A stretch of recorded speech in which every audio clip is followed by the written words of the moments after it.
the very oldest language on the face of this earth.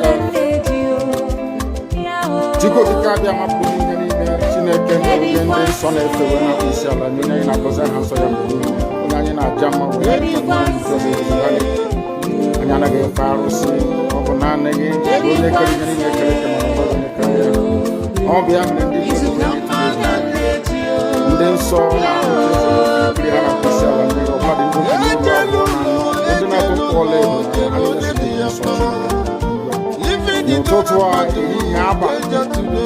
no one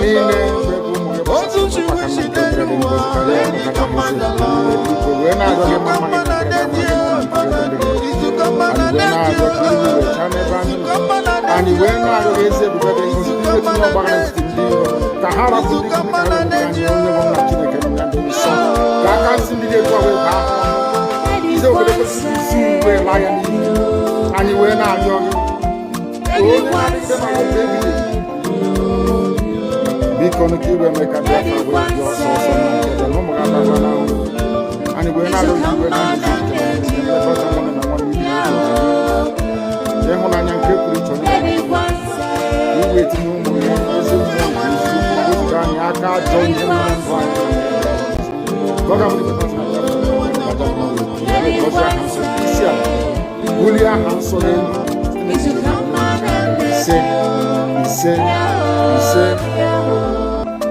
but you know what? I would like you to believe that someone is the cause of this. No. I am the solution, and the only way they can get to you is by kicking me out, which is not. I have come. After I am done with Nigeria, Biafra will be free and enjoy freedom. Biafra will know the importance of freedom and what I can do in 5 years. Thank you.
The very oldest language on the face of this earth.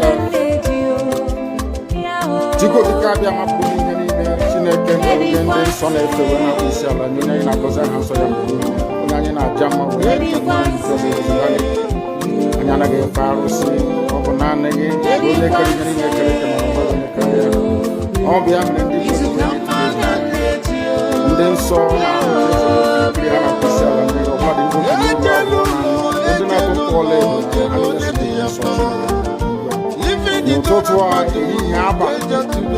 no one in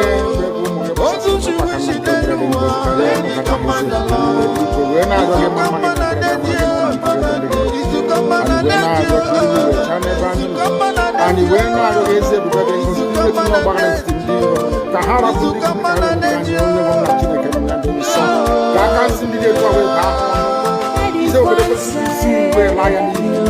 and you were not young. Because you will make a difference with your source and you were not young.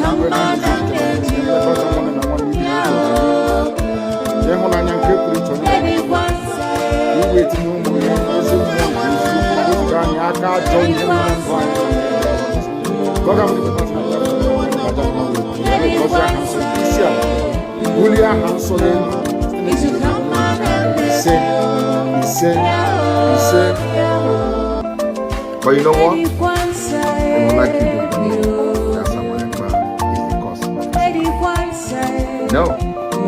I am the solution, and the only way they can get to you is by kicking me out, which is not possible. I have come. Look what you do.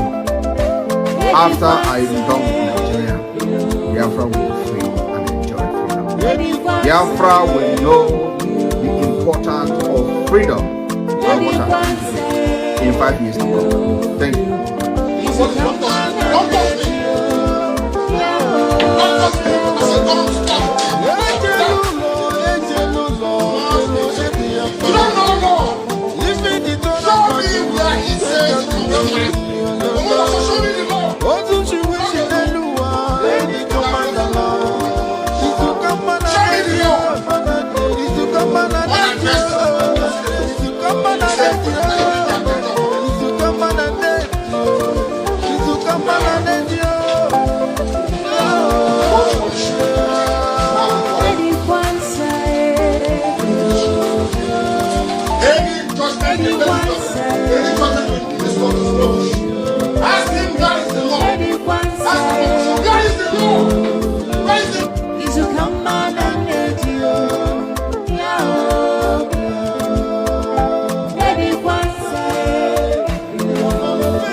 You keep on supporting evil in the zoo, the more your land will be taken from you. The more your daughters will be raped and abducted, the more your sons will be slaughtered in cold blood. And under one Nigeria, there is nothing you can do about it. Absolutely nothing. Because one idiot that they groomed will rise up and say to you, oh no, it's one Nigeria, there is crime everywhere. Haven't you heard about Zamfara? Haven't you heard about Katsina? There is crime everywhere. That is not the case. The crimes you have in the north, the insecurity you have in the north is as a direct consequence of their own actions. They grouped them. Al-Qaeda in the Nigeria, ISIS in West Africa, Boko Haram, Fulani headsmen, bandits, all of them. Who brought them to Nigeria? It's Fulani. Fulani brought them into Nigeria. Everybody brought them in.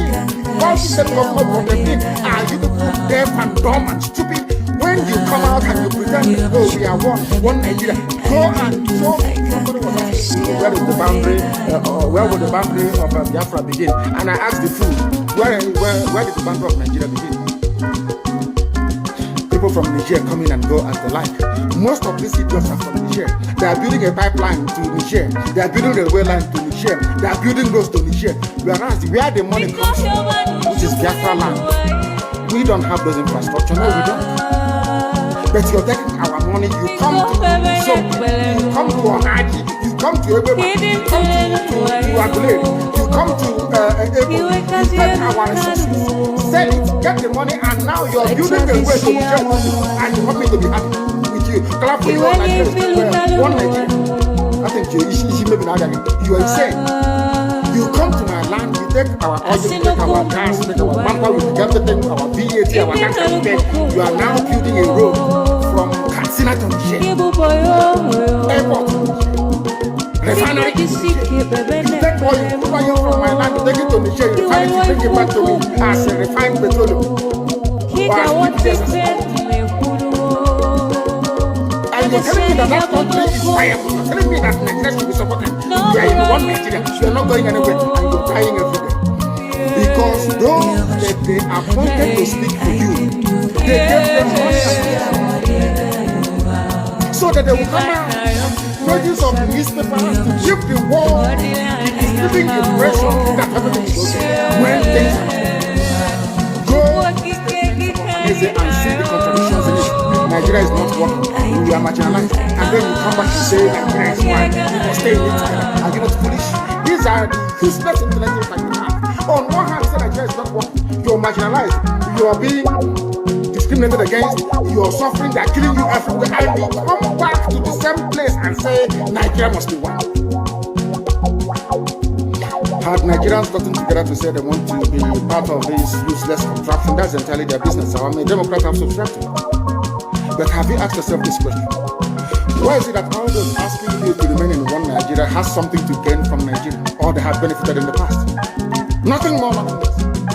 I saw the letter that Kanu to President Biden. In it, Abubakar said, come and help us fight terrorism, in order to ensure that there will be no regional destabilization. That is their game plan at the U.S. State Department for very many years, until we stepped in. They keep trotting out these lies. Once Nigeria breaks up, there will be destabilization in the entire region. I said that because you don't understand African history. Most of these people are not taking it. When I say it, they say, oh, so I'm insulting them. No, I'm not insulting you. Most of them are taking it. In Africa, we are tribal creatures in Africa. In Africa, we are tribal creatures in Africa. We always go back to our village where we are born, where our umbilical cord, our long, where it was buried. That's where we come from. That is why every Christmas, Easter, New Year festival, or August meeting, you see us migrating back to where we come from. And I keep saying these things to Africans, they don't understand it. They don't understand it. Everywhere in Africa during Christmas, if you like, be in South Africa, if you like, let it be in Kenya, you let it be in Rwanda, everybody from the capital goes to the village. If you go to Accra, the same thing happens. This Our Father who art in heaven, Nnamdi that your name may be hallowed by men, that we may bow at the mention of it, that we may offer every glory unto thee, that we may offer you every adoration and adulation. to pray in the language of heaven, the very oldest language on the face of this very earth. Chukwu okike abịa mapụrụ m ihe niile, Chineke na onye ndị nsọ na-efe wee na-akpụ isi ala nye onye anyị na-agọzi aha nsọ ya mgbe niile, onye anyị na-aja mma wee na-eto anyị enweghị iche ọzọ ewezuga gị. Anyị anaghị efe arụsị, ọ bụ naanị gị bụ onye kere ihe niile kere eke mana onweghị onye kere ya. Ọ bụ ya mere ndị Igbo ji wee na-etu gị ebighị ebi. Ndị nsọ na-agba oche eze gị okirikiri ha na-akpụ isi ala nye gị, ọbụladị ndị okenye oru abụọ na anọ bụ ndị na-atụ mkpọ ọla edo na ala ha niile si na-ede nsọ Chineke nna nke igwe. N'ụtụtụ a, ehihie, abalị, n'ụwa niile bụ ebe ụmụ gị gbasasịrị ka ụkpaka nna nke ebere dị ngọzi ka anyị na-akpọkọta ha eze ebube onye ime eluigwe wee na-arịọ gị mma gị na ebere gị amara gị na ọmịiko gị ebe ndị gị nọ. Anyị wee na-arịọ ka iru gị wee chaa n'ebe anyị nọ.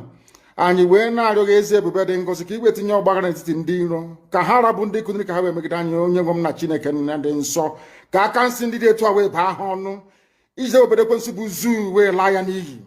Anyị wee na-arịọ gị onye na-adịgide ma ruo mgbe ebighị ebi, biko nụ ka iwe mee ka Biafra wee bịa ọsọ ọsọ nna nke ebere na ụmụ gị atakwala n'ahụhụ. Anyị wee na-arịọ gị iwe na anyị ezi echiche na amamihe, mmekọrịta nwanne na nwanne ịdị n'otu ọganiru, ịhụnanya nke pụrụ iche onye nwe m na Chineke nna, ka iwe etinye ụmụ gị ezi mmụọ nke eziokwu ma wezuga anyị aka ajọ ihe n'ime ndụ anyị nna nke ebere dị ngọzi.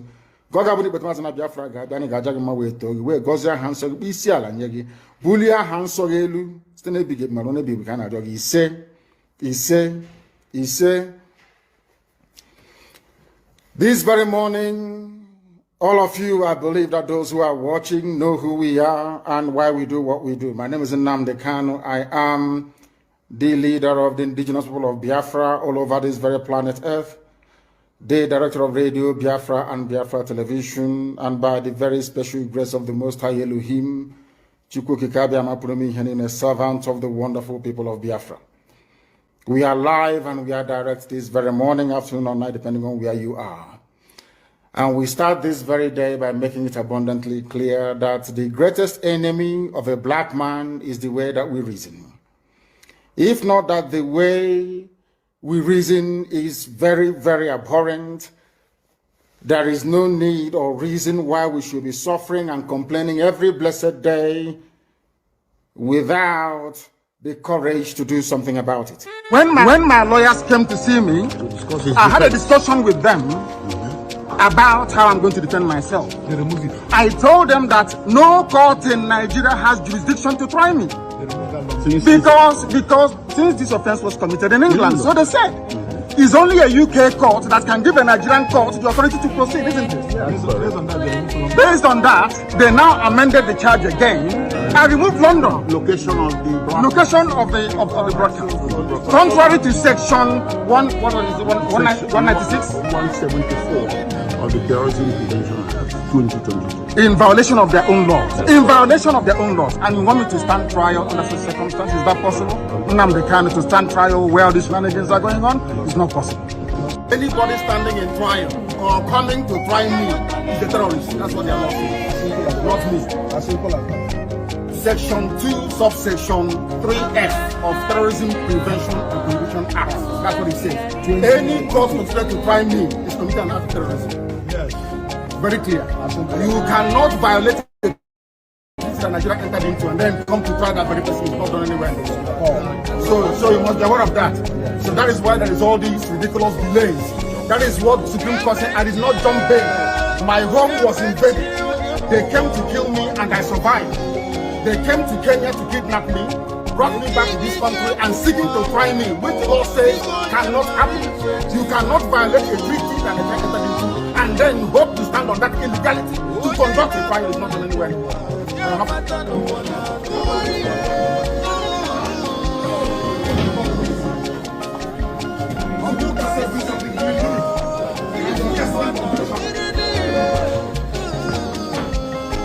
And you wonder why God cost you.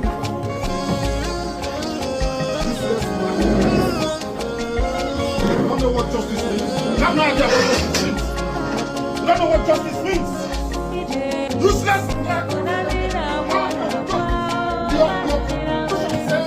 You cannot find anybody unless the law is written. Show me the written law. Show me the written law. I want you to talk to me. Show me the law. Don't try that. Don't try it. Don't try it. Don't try rubbish. Don't try rubbish. Useless people. You don't know law. You don't know law. Your own constitution you don't respect. Supreme Court's judgment you don't respect. Then why are we in a place? Why are we in a court of law?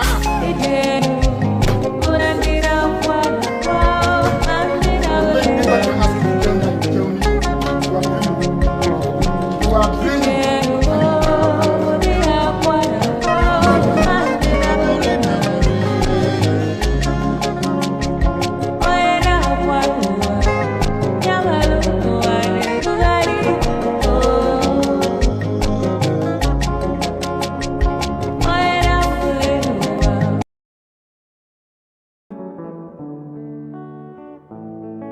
Britain and Biafra, the case for genocide examined. This is the irrefutable fact and the figures pointing to the fact that Britain is complicit in genocide. If you're wondering why Biafra is not listed as a genocide case, it's because of this very article, as outlined by The Spectator, a British publication on the 26th of December 1968. That is why you can write the list of genocide all over the world.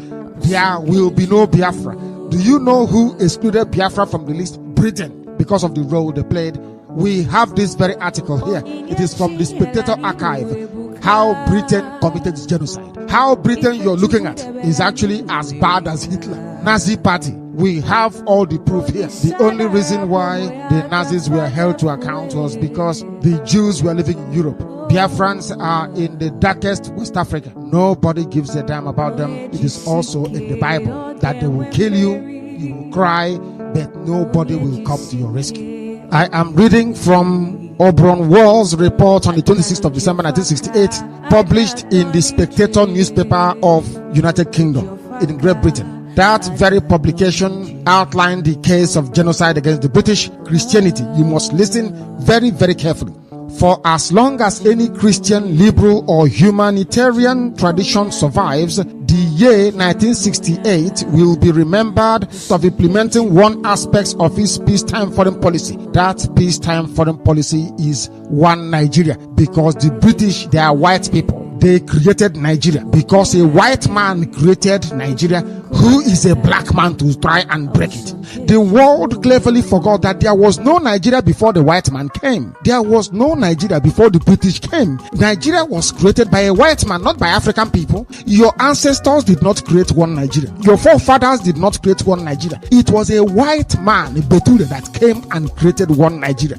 The British government at the time, under Harold Wilson's Labour Party, wanted to maintain this white supremacist approach. We are white people. How dare you black monkeys from Africa try to break something that we created? As I told you before, as I read yesterday from the scriptures, as Britain was committing genocide in Biafra land, British people did not know about it. Till tomorrow morning, ordinary British people don't know what their government did, because there was a blanket coverage all the way throughout. No independent media. People like The Spectator or the likes of Frederick Forsyth, who we are reporting, nobody was paying attention to them, because BBC decided that we must die. BBC said Biafran people must be killed. How dare you try to stop what we created in Black Africa? Who are you to create Biafra?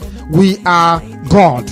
Very few people in England have any awareness of the fact that their own country, Britain, was committing atrocity, mass murder in Black Africa. Like most Germans after the war, they will be able to say that they did not know what was being done in their name. British people don't know that their government was killing millions upon millions of people in Biafra land for the sake of the British, ordinary British, so they can be looked upon as God, that they are the creators of everything that they survey. Although photographs of the atrocities being perpetrated in Biafra have appeared in most newspapers, the general impression given by the captions and news coverage is that the children are starving to death as the result of famine brought about by the war. Lies did not begin today. Britain was going about covering their lies. But do you know that the reason why Biafra doesn't come up as a major genocide case is because Britain will be implicated in it? The same way that the world viewed Germans after the whole Nazi debacle is how the world would have viewed Britain. They don't want to be seen as mass killers, so they go about pretending. They go about suppressing the very fact that Biafrans were murdered in their millions. Who killed them? Britain and go on. Here is irrefutable fact. This very article was written by a white man saying that their country was committing genocide. Britain was committing genocide in Biafra land. Britain is complicit in the death of millions of people in Biafra land, and even their own people know it. BBC will say, oh no, it is people are starving because of famine. We don't suffer from famine in Biafra land. We have rainy season. There is no famine. We have never had any famine in Biafra land before in our history. Never. All of a sudden, there is famine. Not a single newspaper has seen it fit. Even The Spectator was angry. This very white man writing was so upset as to what was happening. Not a single newspaper in England has seen fit to point out that the children are dying as a direct and intended result of a siege which is supported by the British government. When I told you that Britain enforced air, land and sea blockade, it's called a siege, you won't believe me. But here it is being confirmed by white people. This is an article written by a white man in a British newspaper as far back as 1968, reminding the British people that you people are here pretending you don't know what is happening. Your government is killing people in Biafra. Biafran people are dying as a direct result of the blockade of Biafra land by the British. It's very clear for the world to see. Very, very clear for the world to see. And they will pay the compensation for this. We are presenting to you this very evening the irrefutable fact and figures that we did not fight Hausa Fulani, they are nobody. We fought the British. The British enforced a very criminal air, land and sea blockade to stop us from getting food and arms during the war. But Britain was writing to Russia, asking Russia to provide arms to go on. Without the British, we will take over Hausa land in 2 weeks. In 2 weeks, we take it over. It's the British supporting them.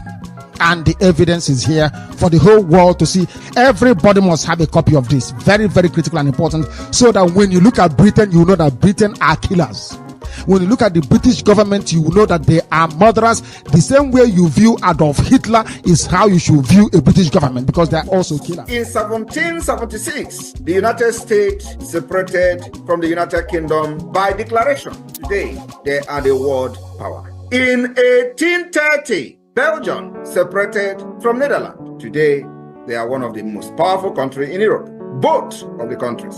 In 1965, Singapore separated from Malaysia. Today, they have transformed into global financial hub as a result of the separation. Why is it that when we call for separation, Nigeria and their criminals will be calling us terrorists? Don't fall for it. The past separation has led to the upsurge of economic development in the case of India and Pakistan, Norway, Denmark, Switzerland. Each of these separation has led to the upsurge of economic development. In 2002, East Timor separated from Indonesia. In 1921, Ireland separated from the United Kingdom. Today, they are one of the powerful countries we have. In 1944, Iceland separated from Denmark, demonstrating that nations can part away without violence. Why do you kill Biafrans? Whenever we say we are fed up of Nigeria. In Nigeria, where you have dangerous diversity, in Nigeria, where you have the northern part of Nigeria practicing Islamic State, practicing Islamic Sharia law, and they have different culture, different laws, different rules, different everything. And with that kind of mentality and setup, we can never develop as a nation. That is the reason we call for the separate state, and of course for independent state for Biafra. Apart from the killings, genocide against our people, and jihad. In 1905, Norway and Sweden separated and goes their separate ways. Today, they are one of the most powerful countries in Europe because of the separation. In 1947, India and Pakistan separated. The list can go on. If you don't believe in what we are doing, then you better get out. We're not going to stop. God knows we can never stop until Biafra is restored. We are peace-loving people. We abhor death and killing of another soul. It's in our nature, that's how we are. But because of that, they have been coming and killing us all these years. We've kept quiet. They've been killing and killing and killing quiet. We have a case at the ICC.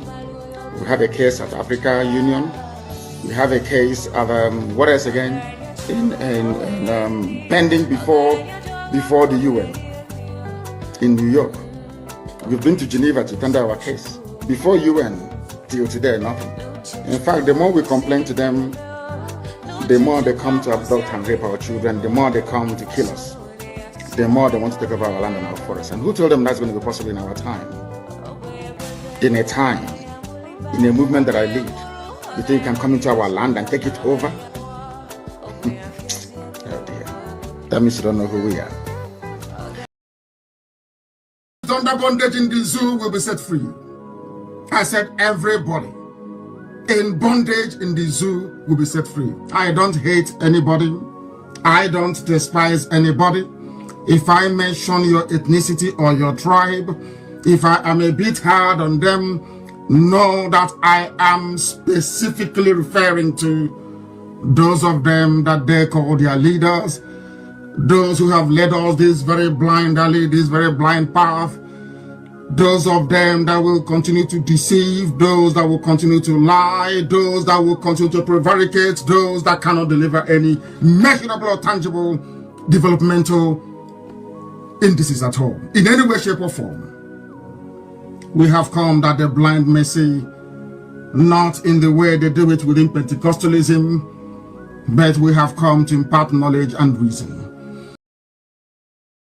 Language of heaven, the very oldest language on the face of this very earth. Because I can say that from what I have just listened from you, it is just not ordinary. Very wonderful.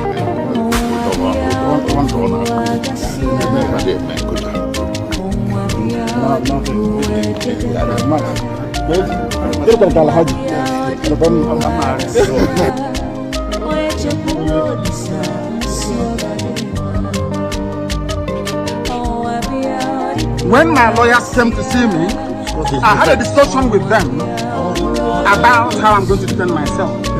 I told them that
Welcome. Thank you for joining us on this morning section. I appreciate everyone that have connected to us this morning, wherever you are connecting from, whether you are joining us from Biafra land, you are joining us from Asia, Europe, America, Australia, Canada, New Zealand, whichever part of the world you are joining us, we welcome you to this amazing program and we thank you for being part of the program. Please, as you join us, kindly like and share the program to all platforms. Share to family and friends. Share to everyone that is close to you. Reach out to somebody to join us as we start our morning program. I hope you enjoyed your weekend. After a very long weekend, we are back to continue to do what we have to do. And today is Monday, as we all know. We have come back to continue on our project, The Seat at Home. And before we proceed, I want to remind everyone that is watching this program, if you are joining us for the very first time, or you are coming across our video for the very first time, I want to remind you that in this very platform where you are watching this program, we do not come here to instigate violence. We do not come to this program to preach hate. We don't come here to attack people or individuals. We do not come here to promote any section or group. We do not come here to attack any religion or any race. What we do in this platform is to promote humanity. What we do in this platform is to present Biafra as the only remedy to the failed state, Nigeria. When we say presenting Biafra as the only remedy to the failed state Nigeria, we go further to explain that it is not a neglect to other region. We are not neglecting every other region. We are not neglecting any other section. All we are saying is that let there be nation created along value system. The Arewa can have their republic. The Yoruba people can have their republic. The Biafran can have their republic, and the Middle Belt can be on their own. These regions have the same value system. And that is what we mean when we say we present Biafra as the only remedy to the failed state Nigeria.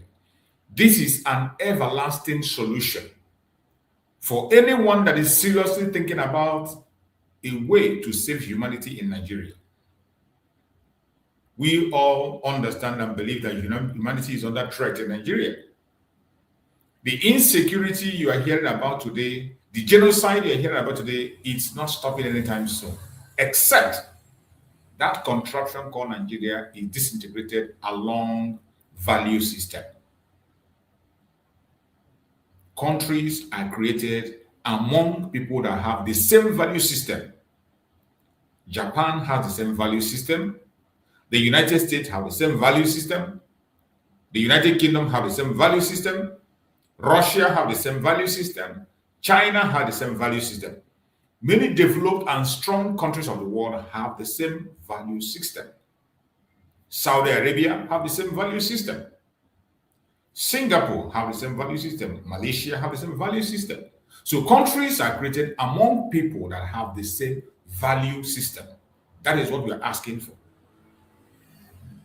Forcing countries into one cage in the name of forming a country, a contraption called Nigeria, it's only creating chaos. You're only building a time bomb that is going to explode. It doesn't matter how long it takes. The more you continue to think you can have a better Nigeria or whatever, you are only postponing the evil day. You are only postponing the evil day. As for evil day, it is going to come. So that is why we have dedicated our time on this platform to continue to call for the everlasting solution, the only remedy to the failed state Nigeria, Biafra. And we will continue to call on that. My own very self, I am an Igbo Biafran, a proud one at that, unapologetically an Igbo Biafran, and will continue to be, even in my next world. So we will continue to speak, call out the international communities, and continue to speak about these issues until our voice is being heard. This is not the time to be silent. Wherever you are watching us from, whether you are a Biafran or you are not a Biafran, whether you are a Nigerian or non-Nigerian, whether you are African or non-African, wherever you are and you're watching us, you are welcome. If you care about humanity, join us to ask for the disintegration of Nigeria. Support the disintegration of Nigeria, and the time is now. The time is now. This is a very delicate time. Looking at what is happening across the world, it is a very delicate time that if Nigeria is not disintegrated, it is going to mark the beginning of the end for the entire world. You can take this word to the bank. A day will come. If Nigeria is not disintegrated, everybody will remember this. That is why we are calling for the end of that contraption. So today being Monday, you know, Monday is a special day for we, the Biafran people. A day that we dedicate to demand for that which is ours, to demand for our rights. Monday, sit at home. A day we come together to demand mostly for the unconditional release of Nnamdi Kanu and all the political prisoners that are being held captive in the contraption called Nigeria. A day will tell the world that Nigeria has lost legitimacy in Biafran territory. A day will tell the world that every political position, every politician in Biafra land have lost legitimacy in our territory. A day will show the whole world the unity in Biafra land. A day we stand together as one and continue to voice our voice. Civil disobedience, the most peaceful way for people to air their opinion democratically. From day one, for the past 4 years and still counting, it has never been violence. If anybody comes to tell you that sit at home is violent, that is a lie for the pit of hell. These are people paid by the agents of slavery, the agents of the caliphate, the agents who are perpetrating the genocide you are seeing today. They are the people pushing this narrative that sit at home is violent. It has never been. Whenever you hear of violence in sit at home, it has always been false flag conducted by Nigerian government. This is not just an accusation. There has been several evidence captured on video where the members of DSS were involved in enforcement and they were caught in exchange of fire with the police, where police themselves were seen enforcing sit at home. So every single accusation we make here is based on facts and evidence, which I have shown several times on my videos. Most of this evidence are still online. Even on Facebook, you can just browse and search, you'll see. So these are what is happening in the contemporary Nigeria. The sit-at-home civil disobedience has never and will never be violent. From the side of the Biafrans, we have been very, very peaceful, very, very resilient, only demanding for self-determination. That is what we do. Only the demand for a referendum. That is what we have been doing. Mazen Nnamdi stood for that, fought for that, asked for that, until the moment he was kidnapped. After trying so many times to take his life, he was kidnapped from Kenya, an extraordinary rendition to Nigeria, brought into Nigeria, and Nigerian government sat on the victory of Mazen Nnamdi that he won on the court. 2 international courts and 3 local courts gave Mazen Nnamdi victory. Nigerian government refused to release Mazen Nnamdi, only to come back to convict him based on an unknown law. And Mazen Nnamdi in their court was shouting, "Omotosho, show me the law." Mazen Nnamdi was asking, "Show me the law under which you are convicting me. Show me the law." They went ahead to convict Mazen Nnamdi without a written law, against their own constitution. A man cannot be convicted or charged without a written law. But that was done in the case of Mazen Nnamdi. And Mazen Nnamdi was in their own court shouting and telling them, "Show me the law." In that court, there were senior advocates, there were lawyers, there were friends of the court in that court. Nobody stood up to show Mazen Nnamdi the law under which he was convicted. That was all he was asking throughout the whole case. Show me the law. Show me the law. Omotosho, show me the law. And they went ahead to convict Mazen Nnamdi without a law. And the most painful one is after the conviction, the media went silent. The media went silent. There was no discussion on the law upon which Mazen Nnamdi was convicted till today. Instead, they focused their attention on attacking the character of Mazen Nnamdi, telling you that he was violent, telling you that Mazen Nnamdi was too arrogant, telling you he was too proud, telling you that he was not silent because he refused to be intimidated.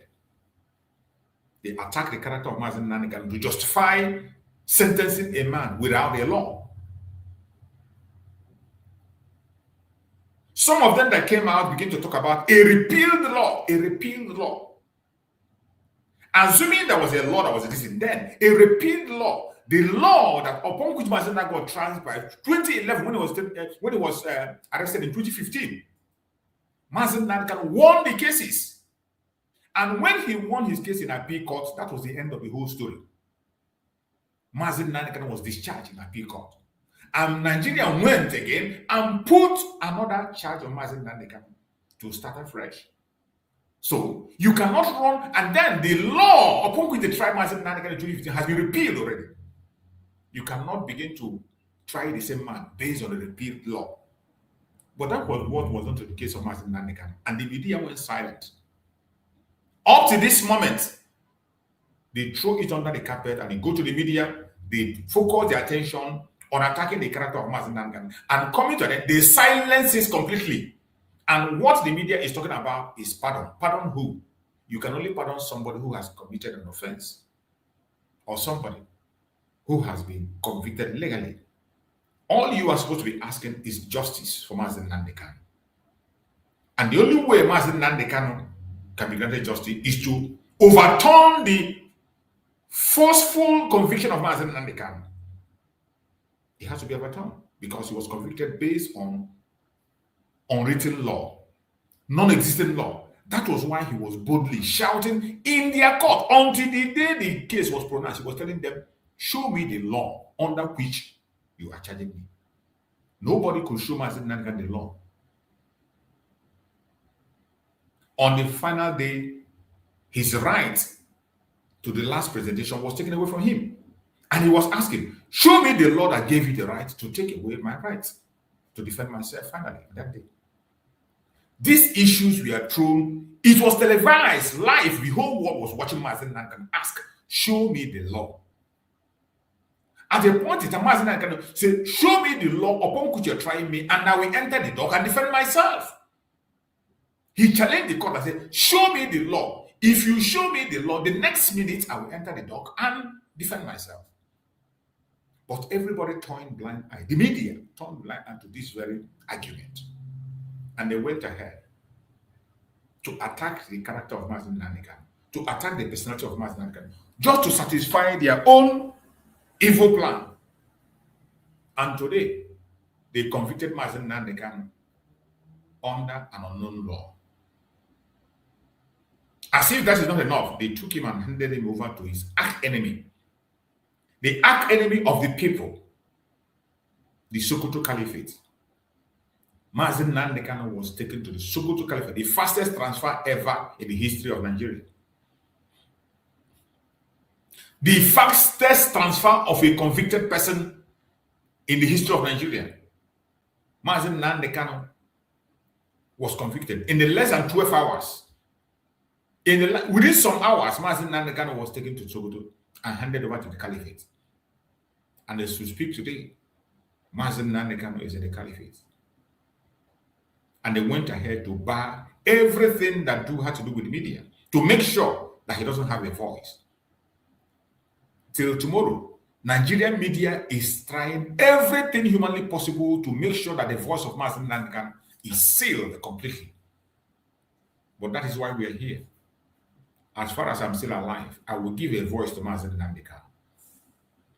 I will give a voice to Mazi Simon Ekpa. Mazi Simon Ekpa suffered the same fate. It was because of the support of Mazi Simon Ekpa to Mazi Nnamdi Kanu that he was also arrested in Finland. Because Mazi Simon Ekpa said, no, the voice of Mazi Nnamdi Kanu will never be silenced. He stood his ground and made sure that Mazi Nnamdi Kanu remained in the front line from the day he was brought into Nigeria up to the moment Mazi Simon Ekpa was taken away from the picture. Mazi Nnamdi Kanu remained in the front line news. There is no day that will come and pass and somebody will not talk about Mazi Nnamdi Kanu in Nigerian media. They were forced to report Mazi Nnamdi Kanu issue until the moment Mazi Simon Ekpa was taken away. Simply because of this act, trying to make sure that justice prevailed in the case of Mazi Nnamdi Kanu.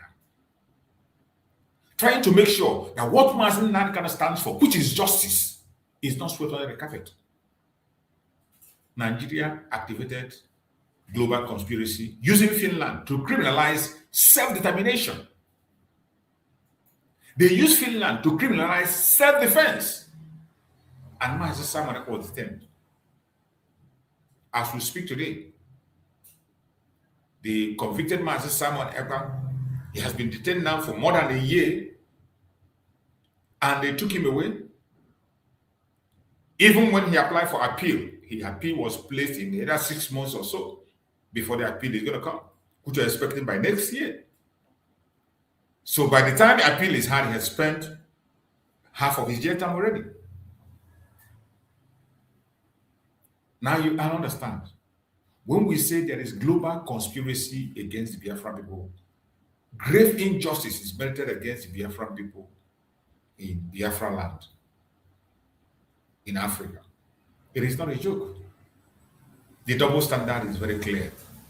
And that is why we will never stop talking. It does not matter the attack we are getting from the inside and from the outside, we will continue to speak. And that is why we are here today, being Monday, in the festive month of December, a very troubling month, a very disturbing month, a month that carries weight.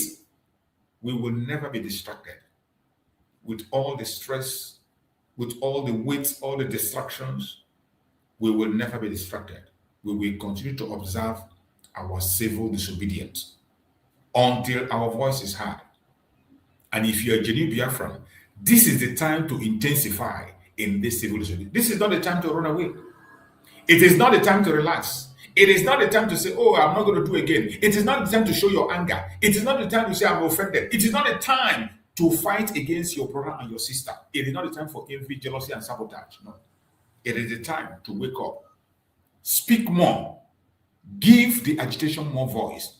Give self-determination more voice. Give Mazi Nnamdi Kanu and Mazi Simon Ekpa a voice. And make sure they are not silenced. That is why today we have chosen a topic which says, Monday sit at home. When the oppressor fear unity and the betrayer comes from within. This is the topic we are discussing today, and we are going to try as much as possible to do justice to this very topic. And remember, in this platform, it is a platform for public opinion. So if you have a contribution to make, join us on this very platform, follow the link, click on the link and come in, and I'm going to admit you. And when you come in, you can make a contribution.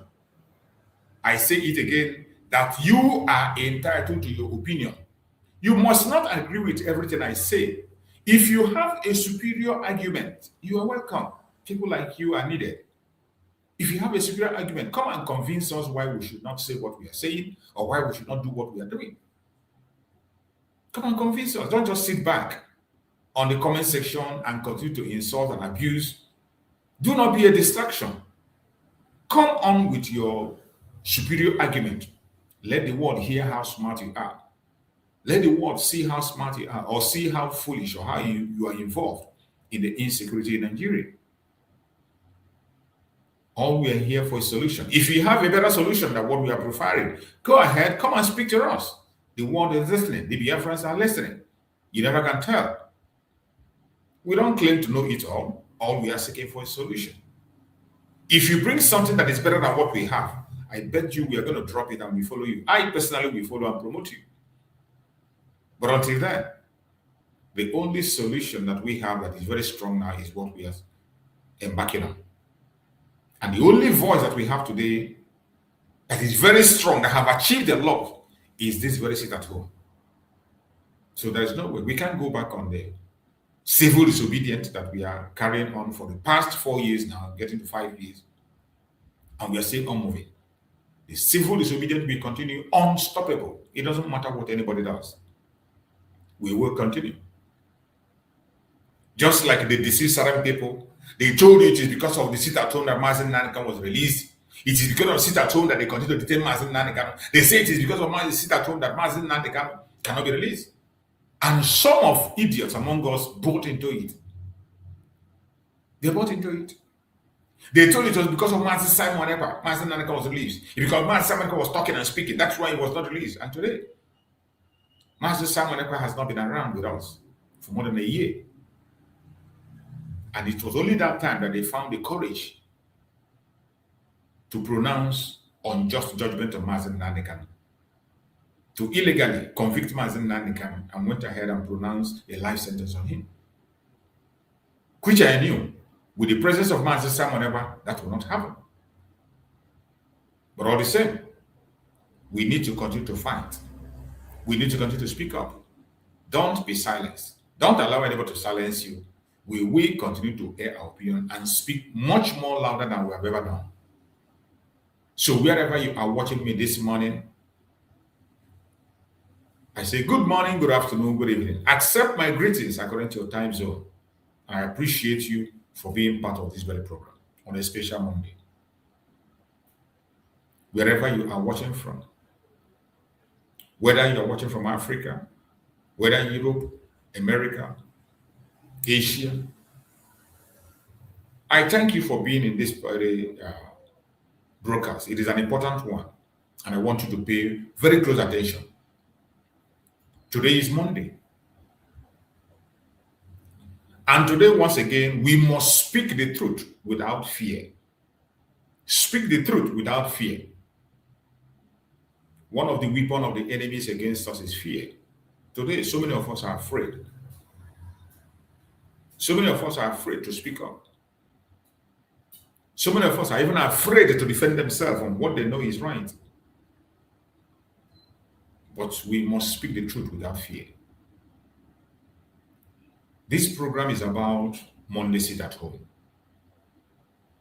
about civil disobedience, and about self-sabotage of the Biafran cause. The self-sabotage of the Biafran cause, and about the dangerous rise of terrorism in Nigeria, enabled and protected by the Nigerian government. As I always say, this broadcast is not of hatred. This is not a broadcast of violence. This is a broadcast of truth, discipline, and accountability. I want you to have that in the back of your mind.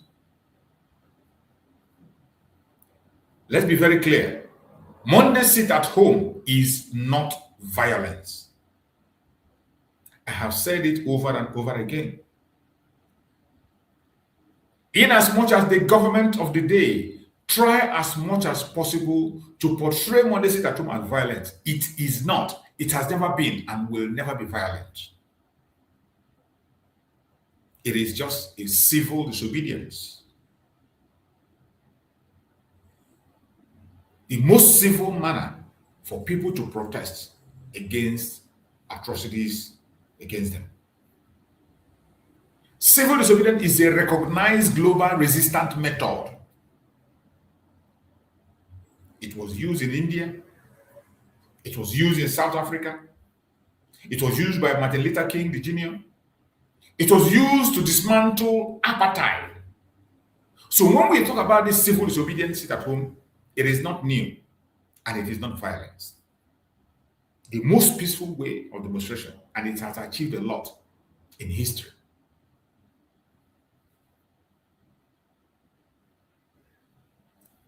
Sit at home simply means staying off the street. Staying off the street, withholding cooperation, sending a message without lifting a weapon.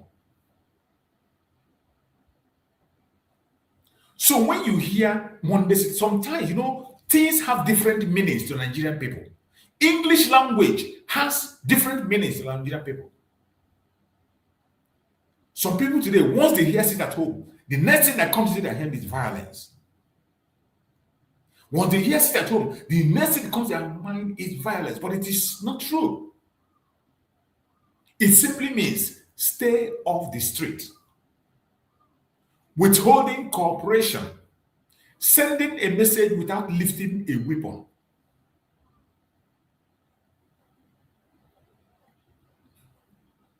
Oppressive government fear civil disobedience because it exposes illegitimacy. And that is what our sit at home is exposing in Nigeria. The illegitimacy of Nigerian government in Biafran territory.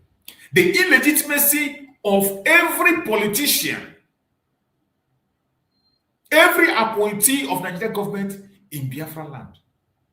The civil disobedience shows their illegitimacy. That is why they are so scared. They demonize it. They do everything to stop it. But I thank you that the Biafran people understand better. And for more than 4 years and still counting, they are still sitting. And we will continue until our voice is heard. If sit at home did not work, Nigeria would not be panicking every Monday. If sit at home is not touching and hitting them hard, they will not be crying, going to the extent of taking innocent life, conducting false flag.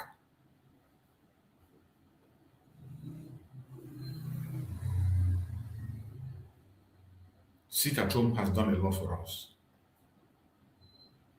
The only problem we are having today that must be addressed by we Biafrans and must be looked into is self-sabotage. Self-sabotage, that is the most problem that we have. The most dangerous and disturbing problem that we have today, self-sabotage.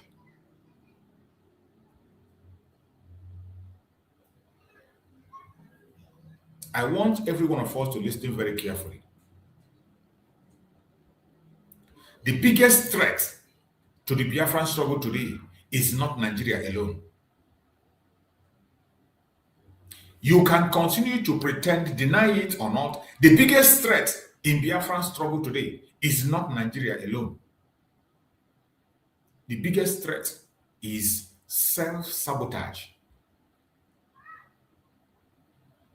The sabotage that is coming within from our fellow Biafran, the people that we are supposed to be on the same road together. self-sabotage. That is the greatest, one of the biggest threats to the Biafran struggle today. Self-sabotage. Some of us Biafrans, we speak so much about freedom. We talk so much about freedom. In private, we talk so much about freedom, we speak so much about it, but act fear. When you look at us, you see fear. They speak about freedom, but in their actions, you see fear written all over them. When they come to typing in comment section, they will type. If you come to theory, they will talk. But when it comes to act, the only thing you will see is fear. Fear. There are some group of us who try to condemn the struggle to please politicians. You see a very huge number of Biafrans today. They come to condemn the struggle just to please politicians. They did it. They do it in the open. They do it in the secret. You saw that was one of the reasons Mazi Samoneba was detained in Finland. Because some Biafrans prefer to please politicians. They prefer to protect political positions. Their uncles and their brothers and their aunties in politics. And because of that, they condemn the struggle. There are some of them today, they speak against Nnamdi Kanu. They are in the forefront of telling you how disobedient Nnamdi Kanu is. Some will come on national TV and they will tell you, do you know the number of people who died in the course of the struggle of Nnamdi Kanu? And they forgot to ask, who were those taking innocent life simply because they were asking for self-determination? They blame Nnamdi Kanu for the loss of life. Who are you going to blame for people who were shot in Lekki toll gates? Who are you going to blame for people who were shot in Lekki toll gates who were asking for a better Nigeria? Who are you going to accuse? For those who were shot during the end bad governance in Nigeria. And who are you going to accuse? For those who were murdered during the protest of the Shiite group. Who are you going to hold responsible for the Biafrans who were murdered in cold blood and thrown to Izu River? Who are you going to hold responsible? Who? But some Biafrans, they condemn this struggle. They condemn Nnamdi Kanu and Mazi Simon Ekpa simply because they want to please politicians. Even when they know that politics cannot set them free. Politics cannot make their life better. Politics cannot make them secure. They know very well. They know very well. But yet, they don't give a damn. They don't care about you. They don't care about me. Some of them today that Peter Obi will never be the president of Nigeria. And even if any miracle happens and it becomes, Nigeria will be worse than it is today. They know this fact, but yet, because they want to sound politically correct, they want to look decent in the presence of their co-conspirators. They want to be acceptable for friends or to keep their fraudulent businesses flowing. They want to remain relevant in Nigeria. They decide to condemn the struggle to please politicians. These are part of the self-sabotage that's keeping us at heart today. Today we see very many Biafrans today. They attack fellow Biafrans instead of the oppressor. Very many Biafrans today, they attack fellow Biafrans instead of oppressor.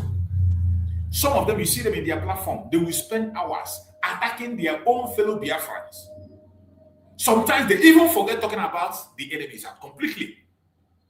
Somebody will come and host a full program against his brother, his sister.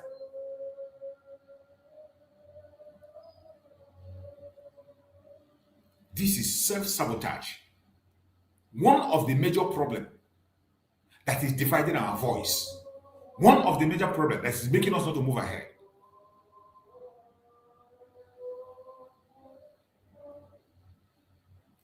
Some politicians pretend to support the people during election. During election, you see them, politicians from the southeast, they will go to visit Nnamdi Kanu. They will call for the release of Nnamdi Kanu. They will speak so good about Nnamdi Kanu. They will be moving everywhere. Just like you see some of them doing today, going to Sokoto and talking in one way or the other. Just to win the heart of the people, because they know where the heart of the people lies. They pretend to support the people during elections. And once they are elected, that's all. You have seen that played out in Anambra State. After all said and done today, Anambra, instead of being the Japan that it was promised, Anambra now is the center of Somalia. Anambra is now the example of Somalia. Politicians pretend to support the people during election, and after that, they go all out and they form different security outfits, and the only mission they have is not to defend the people, is to attack the struggle. You see politicians, they return to Abuja to betray the people, the same people they promised to protect. Every single politician in Biafra, they go to Abuja only to play allegiance to the Abuja. They are not taking your message there. They are not going there to represent your fight for people. Every single politician in Biafra, I say every, I do not exempt anyone. I say every single politician in Biafra land return to Abuja to betray the same people they were supposed to protect. Self-sabotage. Criminalize resistance while benefiting from oppression. That is what we see. When the people rise up to resist the injustice against them, when the people rise up, the Biafran people rise up in numbers, just like they rise up and sit at home to resist the injustice against them, what do? They criminalize us. They criminalize us just to benefit from the oppressor. They criminalize us while benefiting from the oppression. That is what we see every day. They criminalize, they sit at home, they made it violent, and they call for more security vote. More security vote is given to them, and they flourish. They create false flag, take many lives they can, and create chaos everywhere. And more money comes into their pockets. They use that as an excuse. Self-sabotage. One of the greatest enemies of the struggle today. You cannot serve Nigeria and claim Biafra freedom. It's not happening. You can't serve Nigeria at the same time you claim you want your people to be free. Whether serving Nigeria directly or indirectly. Because we know that those who are serving directly and those who are serving indirectly. Even though we don't call them by their names, we know them. You that is watching me, you know them. Every single one of you that is watching me in this program, you know them. You know those that serve Nigeria. And they will come back and claim to fight for freedom of Biafra. Some of them are even in the very strong positions in the struggle. Some of them come and tell you they want to lead the struggle. Self-sabotage. You cannot dine with the oppressor and fight liberation. It doesn't happen. It is not possible to dine with the oppressor and at the same time fight for liberation. No, you cannot. Those two doesn't work together. So it's only those who want to be deceived that have been deceived. Those of us that are awake, that is when we see certain things, we take caution. When we see certain things, we take caution. Master Nnamdi Kanu said the only person he can vouch for is himself. Master Nnamdi Kanu said the only person he can vouch for that when he wakes up tomorrow morning, he will continue to talk about Biafra is himself. Nobody else. Likewise me. The only person I can vouch for that even if I wake up tomorrow morning, I will still come here to broadcast Biafra. It is me. Nobody else. I can't vouch for anybody. It doesn't matter who you are. I don't care. It doesn't matter how close you are to me. It doesn't matter whether you're my blood relation. It doesn't matter whether we sleep and die together. None. I stand with that word. Just like Master Naka said, that it is only him. He can't even vouch for his own child, not for his wife, his family, or whatever. No. His own self is the only thing he's sure that when he wakes up tomorrow morning, he's still talking about Biafra.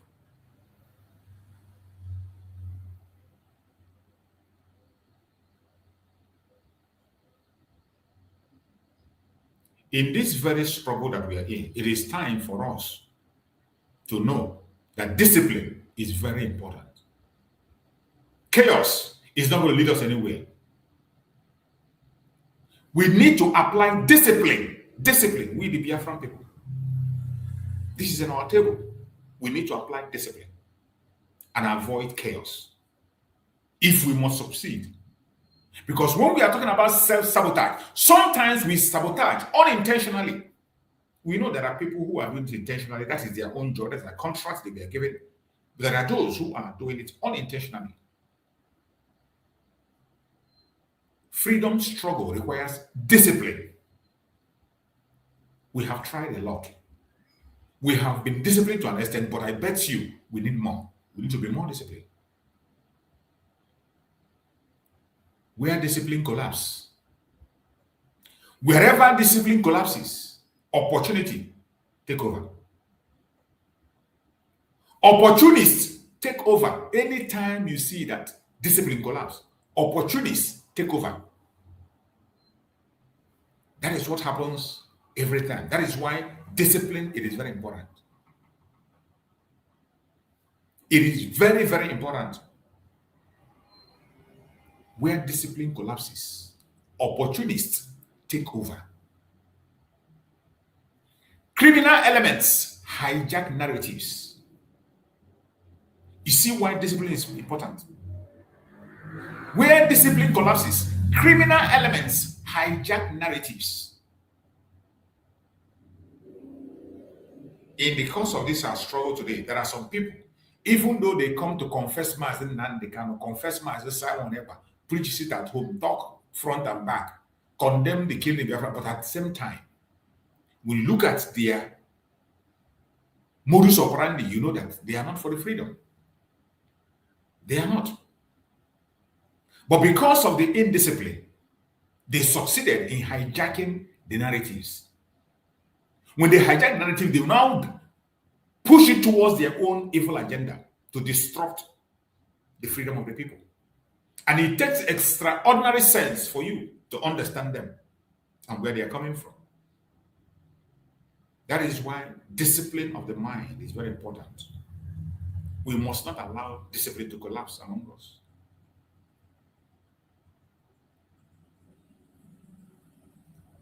When discipline collapses, the enemy uses chaos as propaganda. These are the things that we are seeing today in the struggle for the freedom of Biafra. All these things I'm telling you now, they are very present. It does not take a rocket science for you to be able to see them. All it takes is common sense. Pay attention and you will see them. You know who is who and who is playing which role. The enemies use chaos as propaganda. Any act of violence, intimidation, or criminality damages the moral power of civil resistance. Any act of violence, intimidation, or criminality damages the moral power of resistance. And that is exactly what the Nigerian state wants. That is why, to an extent, they go ahead and use our own people to create that very chaos. They create false flag. That is why they have many security outfits that they call whatever in Nigeria, in Biafra land. They create different kinds of vigilante group using people that speak out language. They use them to create violence. They use them to create intimidation, to create criminality. You have seen how Tiger Base is involved in different kinds of atrocities, including organ harvesting, intimidation of people, violence of the highest level by a government institution, Tiger Base in Imo State. Criminality of the highest level. Look at Ebubago. Ebubago have been involved in different kinds of inhuman treatment, intimidation, criminality, and violence of the highest level. Recently, we saw an elderly man that they murdered. Many of you have seen that video. We can't be sharing all those videos here. You saw an elderly man that was killed. Simply because they claim that the man is a blacksmith. And you know the work of a blacksmith. Their profession is to repair irons that are spoiled, things that are spoiled, including weapons that are spoiled. They will service it and give it back to the owners. And from all indication, this man has been investigated several times by the government, and they found out that this man is doing a legitimate job, an elderly man. Even the military has gone to his house many times to search, and they saw he's legitimate in what he's doing, just to earn his living. But recently, that man was murdered by a security outfit, claiming that he is the one repairing guns for the kidnappers, claiming that he's the one repairing guns for the unknown gunmen. And by the way, there is nothing called unknown gunmen. Everything you hear unknown are known, and they are the government tools. Anytime you hear somebody mention unknown, whether in their media or whatever, it is the government instrument of oppression. There is nothing that is called unknown gunmen. Every gunman in that country, they are known. It's just like when they claim not to know the bandit. But you have seen people come out and tell you that the bandits, they know them, they live with them, they know their parents, they know when they were born. You saw a governor come and begin to tell you that he knows them, he knows where they stay. You saw Gumi coming every day to tell you that he knows them, he goes to them to talk to them, and when he's going with government escort. So for anybody to come and tell you that there is something called, there is nothing like unknown gunmen. Anytime you hear that, it is a government false flag group that we have been put in place to destabilize an area, a community. And whenever they use that term unknown, it is an operation by the government itself. That is simple translation of that. Anytime you hear unknown, just have it at the back of your mind that this is an operation conducted by Nigerian government. Because there is nothing like unknown gunmen. And the only country where you can hear that unknown is in Nigeria. There is no country in the world that you see their media reporting anything called unknown. You can't hear that. You can't see any country in the world reporting something, especially government apparatus reporting unknown. Instead, they will keep silent until they verify and get the information and they call names. That's nothing like unknown. You can't be unknown in a country. It's not going to happen. Only in Nigeria.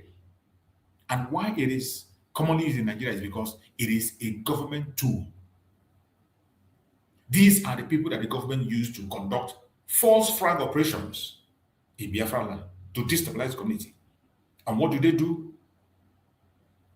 They create violence, intimidation, criminality, damage the moral power of the civil resistance. That is their duty. Some of them speak in your language. They will speak Igbos. You know, Igbos are the majority in the struggle. They will speak Igbo language to create this violence, to create intimidation, to create criminality, just to damage the moral power of the civil resistance. We have seen it play over and over again. And I bet you the world is watching. And they know what is going on. The United States, most importantly, know what's going on. That is why, in the midst of the investigation, you never see them mention IPOB or the Biafran people. In the insecurity, we are not mentioned. The government is the culprit. And that is exactly what the Nigerian state wants. To confuse legitimate civil disobedience with lawlessness. That is what they want. And that is the role. All the security outfit you see in Biafra land, Ebubago, Ebubebusu, Ndiakodo, AFG, MG, whatever you call them, Tiger Base, that is their responsibility. Create violence, intimidate, criminalities. That is what they do. And they are working for the federal government of Nigeria. To confuse legitimate civil disobedience with lawlessness. My fellow Biafrans, the only shield we have is discipline. Discipline is our only shield. We must be disciplined. We must remain disciplined no matter what happens. No matter what you see, no matter how you are being provoked, no matter your anger, remain disciplined. Unity is our strength. We must remain united as one. It doesn't matter how angry you are. It doesn't matter how offended you are. It doesn't matter under which name or which umbrella you're operating. It doesn't matter who you're supporting or who you're not supporting. Remain disciplined and continue to maintain that unity of purpose. Continue to maintain that unity of purpose. That is the best way to go.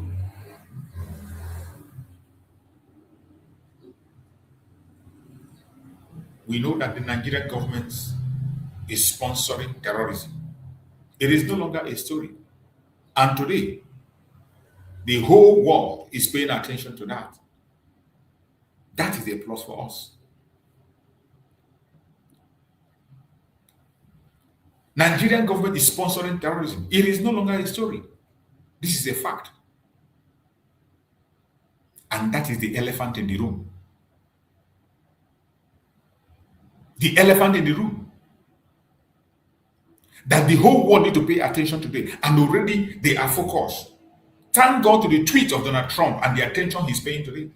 Thank God to the United States of America. God bless the United States of America and God bless the President of the United States of America, Donald J. Trump. We pray for him and we pray that Chukwu Okike Abiama will continue to give him strength to forge ahead. Everybody have their weaknesses. You can hate him, you can like him. It doesn't make any sense. It doesn't make a difference for us. Whenever a man stands for what is right and do what is right, we will praise him. As it stands today, there is no president in the whole planet Earth that is trying to save the world like Donald Trump is trying to do. There is no president in this world today that is ready, not even ready to look at the situation of the world today and to save it than Donald J. Trump, the United States of America. God bless the US. And God bless Donald J. Trump. In the issue of Nigeria today, the elephant in the room, Nigeria is facing today banditry, terrorist attack, mass kidnappings, village massacre. This is the order of the day in Nigeria. Yet, the Nigerian government negotiates with terrorists. They don't hide it. They preach it. You see people going from one media station to the other, preaching negotiation. You see governors preaching negotiation with terrorists, with bandits, with kidnappers, with people that have taken lives, including people that take land for armed forces, policemen, and wore their uniform and came for peace deal. We saw all on video. That is what Nigeria is facing today. Yet, they pretend that Biafra is their problem. They pretend that we are the troublemakers. These same people that negotiate with terrorists will never be on the table with us. Even though all we have had all this while is flag and our speech. That's what we have had. We have gone ahead to conduct self-referendum. In that self-referendum, more than 60 million Biafrans said they want out. We call Nigerian government to recognize the self-referendum or conduct theirs. They didn't pay attention. We call the United Nations, recognize or conduct yours. Nobody's paying attention. These same people that don't want to listen or negotiate with us are negotiating with terrorists as we speak. They pay ransom to terrorists as we speak. In a country where the minimum wage is nothing to write home about, they pay ransom to terrorists, put them on salaries. They go ahead to release convicted terrorists in the name of negotiation. We have seen it several times. These same people convicted an innocent man who is asking for self-determination to life. But they release a terrorist, a well-known terrorist that have taken innocent lives, not suspicion, convicted, who admitted a crime. People he murdered, their family knows him face to face. Convicted. They are released. But an innocent man, a Biafran, who is asking for self-determination, that has not been indicted, has not been seen with any weapon, not even a knife at any point in time. He has never been found with a knife. He has never been seen anywhere with a knife, neither on video nor on picture, with a knife. He was convicted to life.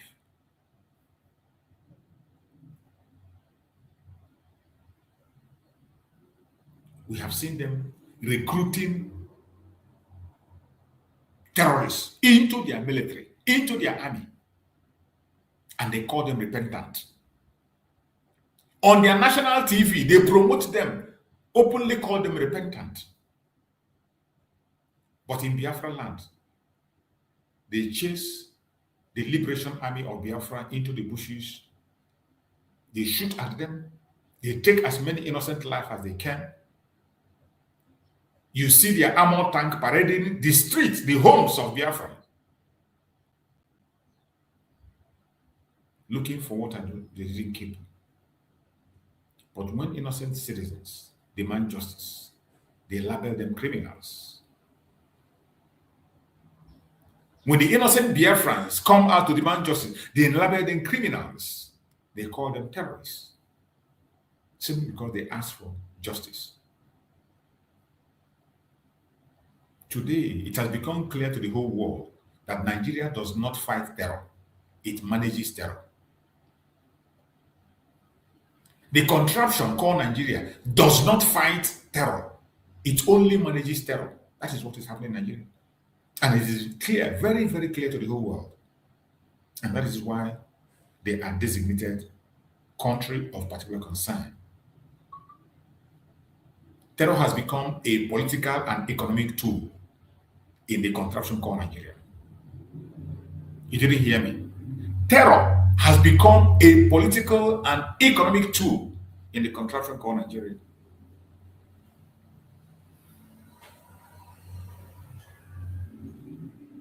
And the victims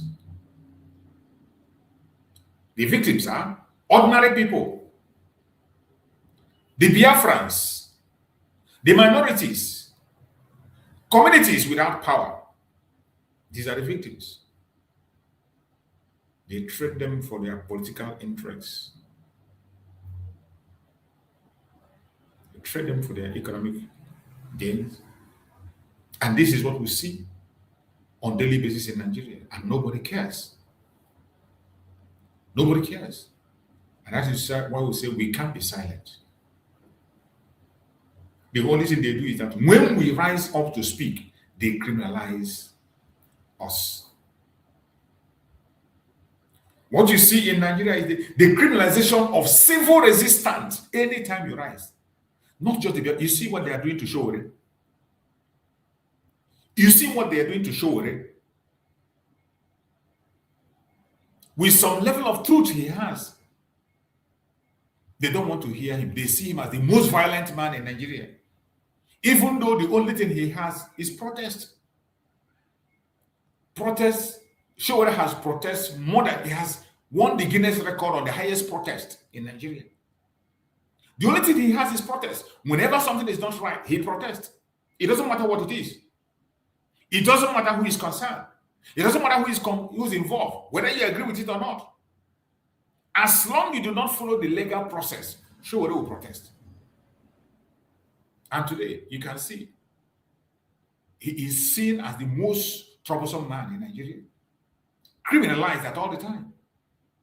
You see the situation of Nnamdi Kanu, who never raised arm any day. Never see him with any arm. Nobody came to testify that something was done because he directed or he said to the person to do such a thing. But yet, convicted for life. Look at Master Simon Ekpa, who was only guiding, protecting his people, asking them to protect themselves. Don't fold your hand and allow yourself to be killed. Directed them on how to go legally to defend themselves, because self-defense is a right. He preached self-defense to Biafrans, educated them about self-defense. And they took Master Simon Ekpa away for more than a year now, going to 2 years. For more than a year. Silenced him. His appeal thrown to the bush. We are waiting until that kingdom come. What did Master Simon Ekpa do? Master Simon Ekpa was only preaching self-determination.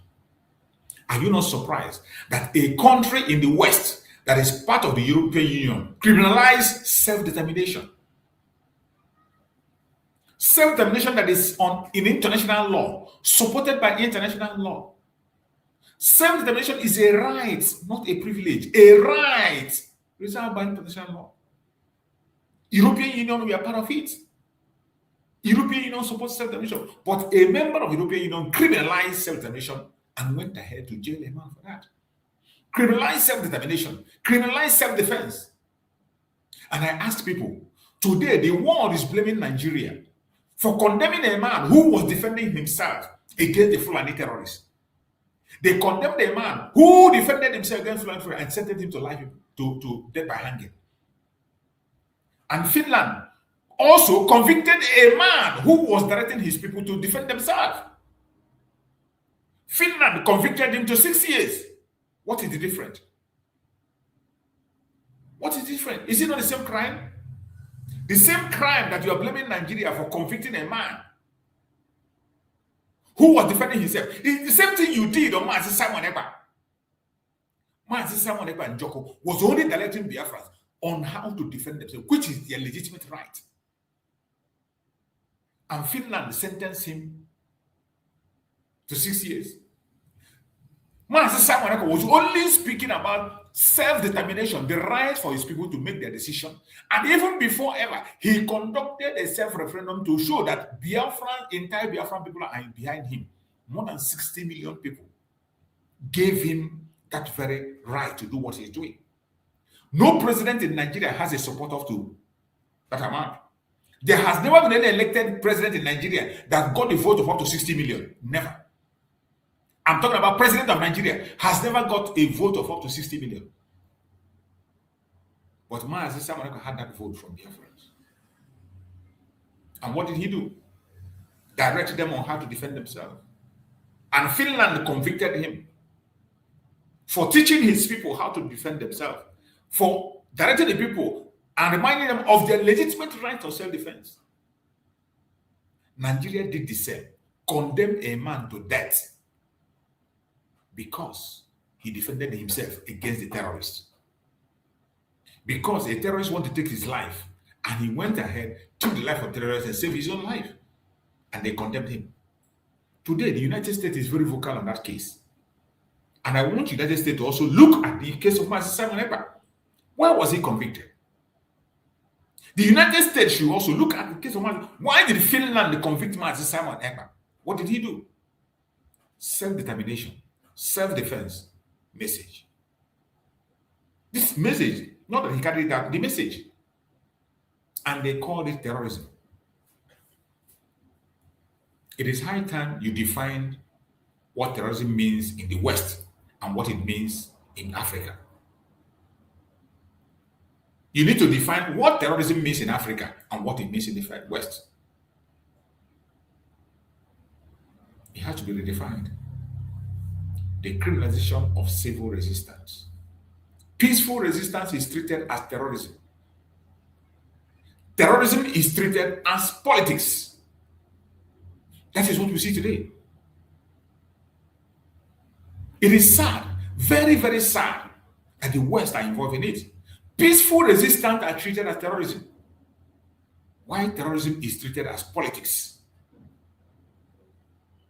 This is nothing but hypocrisy. Hypocrisy of the highest level. Take it or leave it. It is a fact that you cannot be able to run away from.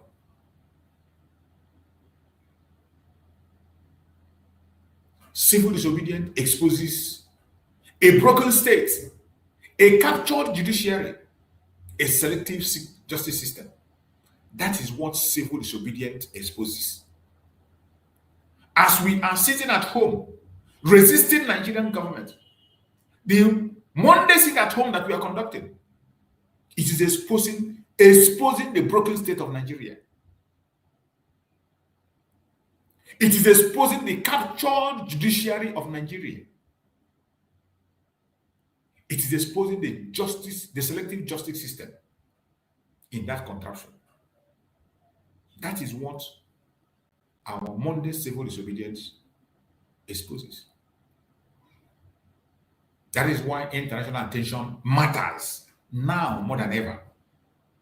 I thank Chukwu Okikabiam, as I said before, on behalf of the United States. And also I thank you to Okikabiam for Donald Trump, who has made this call to be louder than it's supposed to be, than it is. International attention matters. That is why documentation matters. That is why discipline matters. We must remain disciplined. Biafrans, continue to document every single thing that is happening in your area. Anyone you can lay hand upon, I have said it time and time again. If you cannot send it to the appropriate authorities, send it to us in media. Send it to me. I know where to take it to. Send it to me.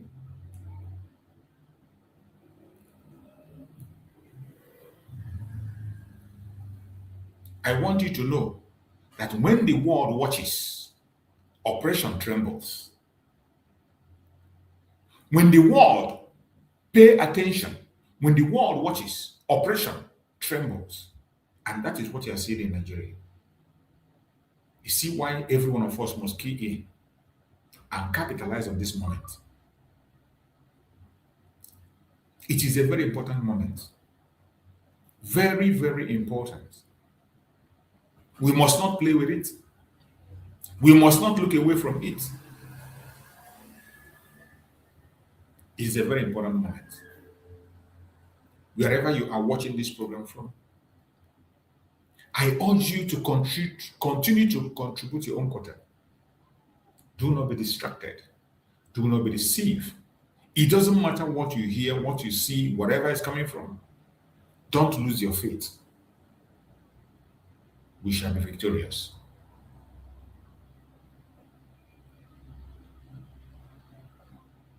My fellow Biafrans, wherever you are watching this program from, my message today to every Biafran, wherever you are, is simple. Unity is not a slogan. Unity is a daily decision. I want you to take this at heart. If you are a Biafran and you are watching this program, let this be your memory verse. Memorize this at every point in time, wherever you find yourself as a Biafran. Unity is not a slogan. Unity is a daily decision for us as Biafrans. Unity is not a slogan, but a daily decision. Do not sabotage what you cannot replace. Do not sabotage what you cannot replace. Like this very sit at home. I have said it time and time again that if you have anything better than sit at home, present it to the Biafran people. Present it. Once I lay my eyes on it and see it and I see that this is better, I will be in the front line of promoting it and supporting it. But until then, please and please, do not sabotage what you cannot replace.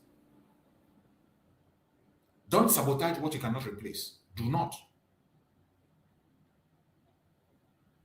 Do not insult those who sacrifice while you stay silent.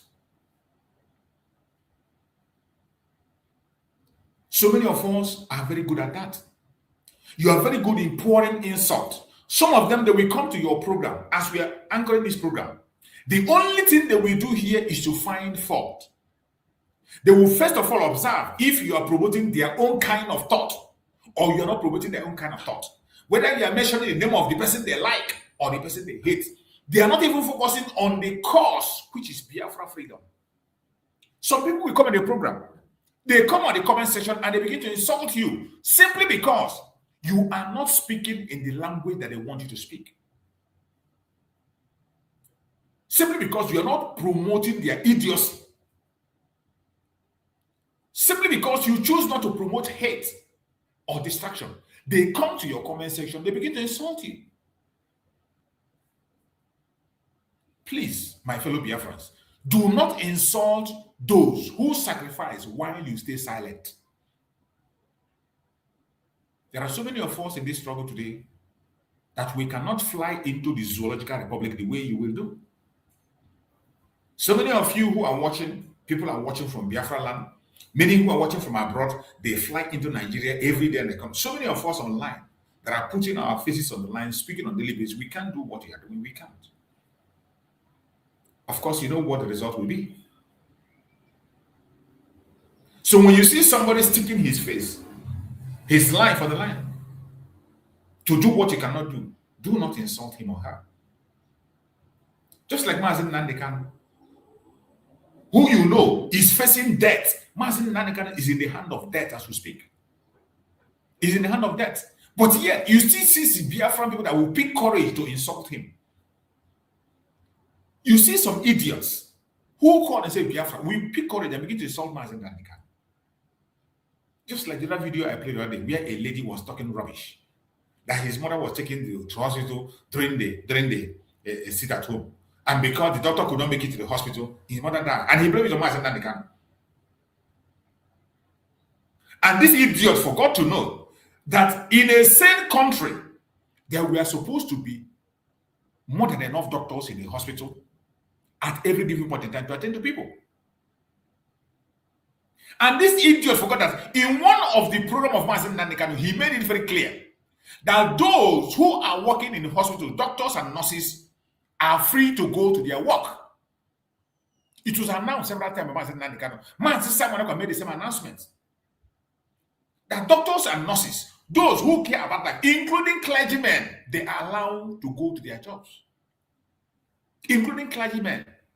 The clergy, the nurses and doctors, we are allowed to go. We see Nnamdi Kanu speak about our several programs. There was one of the broadcasts Nnamdi Kanu also made that people should not attack anything called bank. Don't go anywhere near bank when they were protesting. When there was a protest and Nnamdi Kanu, he heard there was an attack on the bank, he gave his express warning. Do not go, because they are the people that will fund your businesses. But you see these idiots, they will never lay eyes on this, but they will always focus on the negative. They will push a video where Nnamdi Kanu was speaking angrily against the loss of life of the Biafra, where Nnamdi Kanu was talking about self-defense, and they will cut it out and they will misinterpret it. The same Nnamdi Kanu, who has said it several times that he is not against anybody. Several times that he's not against anybody. And I want you to hear it from him. Bondage in the zoo will be set free. I said everybody in bondage in the zoo will be set free. I don't hate anybody. I don't despise anybody. If I mention your ethnicity or your tribe, if I am a bit hard on them, know that I am specifically referring to those of them that they call their leaders, those who have led us this very blind alley, this very blind path, those of them that will continue to deceive, those that will continue to lie, those that will continue to prevaricate, those that cannot deliver any measurable or tangible developmental indices at all, in any way, shape, or form. We have come that the blind may see, not in the way they do it within Pentecostalism, but we have come to impart knowledge and reason. We start this very evening by looking at the very laughable, I say laughable broadcast by... That is it. You had information from Nnamdi that he's not against anybody.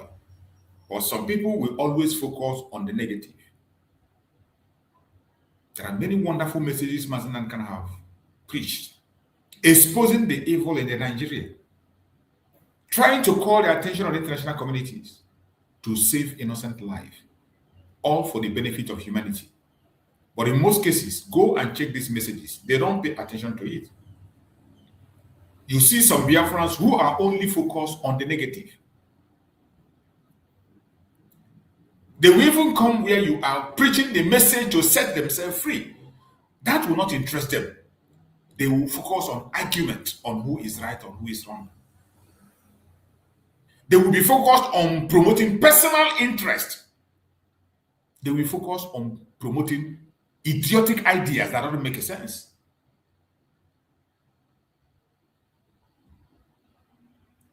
Unity is not a slogan. Unity is a daily decision that every one of us as a Biafra must make. Unity should not be a slogan in the mouth of a Biafran. It should be a daily decision that each and every one of us has to make every day if we must succeed. Do not sabotage what you cannot replace. Do not insult who sacrifice while you stay silent. Do not empower politicians who trade your future for comfort. Very important. Today, it is sad that there are people who are still talking about election. Some people are already collecting bribe for election. Some people are already promoting politicians, even when they know their life will never be better. Some people are already selling their conscience. Even when they know the election is heading nowhere, it's not going to take them anywhere. But yet, there are people today who are still focusing on those. Do not empower politicians who trade your future for comfort. These politicians, we see them every day. But it is a shame that up to this moment, when they call for election in Biafra land, you still see some people go to vote. When they call for election in Biafra land, you still see some people go to it. You still see some people lining up to collect money. In this past election in Nnamdi State, we saw people who lined up to collect money to vote for an idiot. You should ask yourself, if that person was credible, why would he be offering money to you? If that person was credible, elected by people, the choice of the people, why would he be offering money for the people to vote him or her? You saw a governor coming out to promise an area, a certain amount of money to every region if he won. Why would he do that? If the people chose you to work for them. Why would he do that? Take, for example, the governor of Abia State. In as much as I don't like him as a politician, I don't agree with everything he does, everything he says, but at least you can see, to an extent, he's the choice of the people. The governor of Abia State, to an extent, he's the choice of the people. You see the kind of reception he gets wherever he goes. You see the kind of reception he gets wherever he goes. And the way the people relate with him. Have you seen any governor in Biafra land related to it that way? That is what you enjoy. With the kind of little development you see there, you can see what would have been different if you were allowed to choose your own people. And after choosing, the people you choose are allowed to work for you. That should let you know that election cannot change anything. Election cannot change your situation. Even in the case of the Abia state we are talking about now, you can see that the way he was behaving before is not the way he's behaving now, because he's going close to the election. As he's drawing close to the election, he is changing certain strategies. There are certain things he cannot say, there are certain things he cannot do, just to please Abuja, to make sure they don't use the federal power to remove him. They did it in Imo State. Heaven didn't fall. Imo State, they brought somebody who didn't contest. And you see, they have already threatened him to remove him. Not because he was not working, but because he's not 100% loyal to Abuja. They have threatened to remove him. And today, you can see the level. He doesn't operate the way he operated before.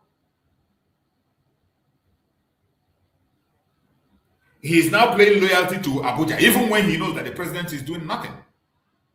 Even when he knows that the president is sponsoring terrorism. Even though that the president is the one supporting the destabilization of Southeast, including his own state.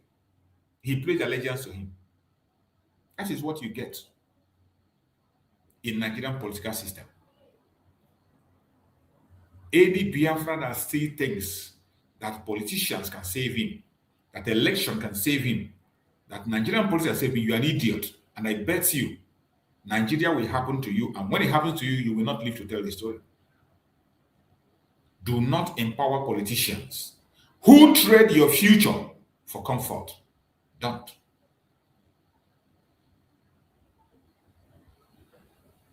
Ask yourself, who benefits from my division? Who benefits from the division that is happening within us today? Every Biafran should sit back and ask yourself. And every one of us should provide answer for himself. Your answer might be different from mine. Everybody have an answer. If you know your own answer, you can type on the comment section. Let us see what your answer is and see how similar our answers are. Type it on the comment section. Who benefits from the division among us? Who? Who is benefiting from the division among us? Who is benefiting? Type on the comment section as you are watching. Let us see the answers that you have. Who is benefiting? Who is benefiting when we are silenced? When the whole world is silenced? When even the Biafrans are silenced, they do nothing. Who is benefiting? Who benefits when you are silenced, you don't want to speak? Tell us. Type on the comment section. I want to see answers. Who benefits from our confusions? Who?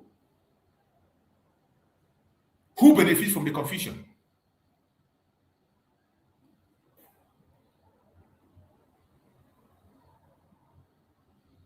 Who benefits from your confusion? Tell us who benefits from your confusion.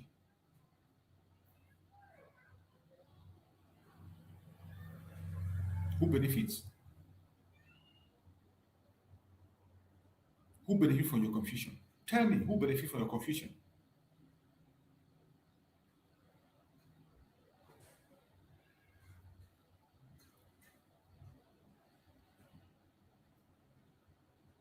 It is sad. It is sad that some simple question that you cannot be able to answer.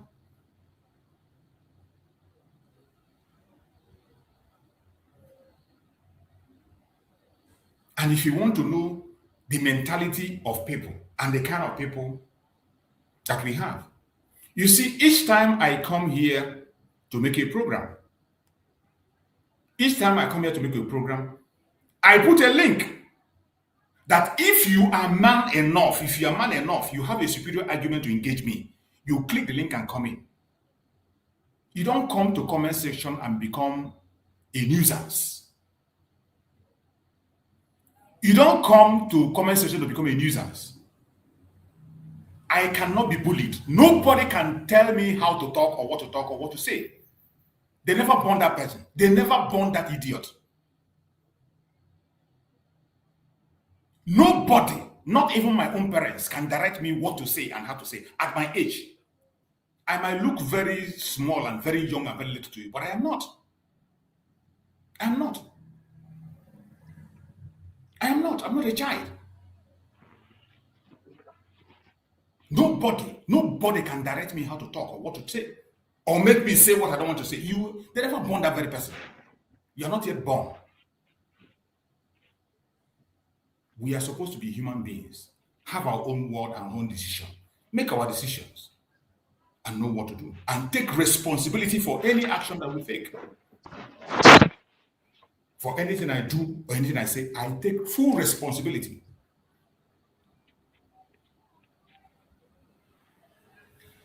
You're welcome. What's USB pilot? Go ahead. Let me hear you. Go ahead and tell me what you want to say. Hello, good morning. Good morning, Chooks. Thank you for accepting me on this on your platform. Anyway, it's because of what you asked, you know, and I like the topic, what we are saying. But my question to you is that I would like to know, because you are talking about unity, and I really know that you are in USB government. But ever till now, I don't see you anymore. So I would like to know what happened, because we are talking about unity now. So I want to know what happened with USB government, that you don't work with them anymore. What's the problem? Every government have the right to choose people they want to work with. Do you believe that? Yes. So if the government decide not to work for you, are you going to force yourself to work with them? Yeah, but there will be some reason that they don't want to work with you. Biafran would like to know that too. So what's the reason? You see, in such kind of question, you have to go to the government and ask them, not me. You cannot ask No, me. but you are the one telling us we Biafrans. You are telling us we Biafrans. You are in the media. If something happened, we have to know. Everybody have to know. So is it something secret that we cannot tell Biafrans? My brother, you see, in that kind of question, when you ask that kind of a question, for me, I see that when we talk about the issue of Biafra, the most important thing, the most important project that we have is how to get Biafra. Yeah, but do you believe that Biafra now is a government? We have a government or not? Don't you believe in that government anymore? Can I finish talking before you interject? Okay, I'm listening. So when we talk about this issue of Biafra, getting Biafra is very important. That is the project we have at hand. And in the course of getting this Biafra, there is a project on the ground on how to go about it and how to get Biafra, which some of us believe in. And those of us who believe in that project have been following it all the way from Nnamdi Kanu to where we are today. Yeah. So in the course of that project, to achieve Biafra, many things are going to happen. People will have a place to play the role. People will have a place they are not wanted anymore.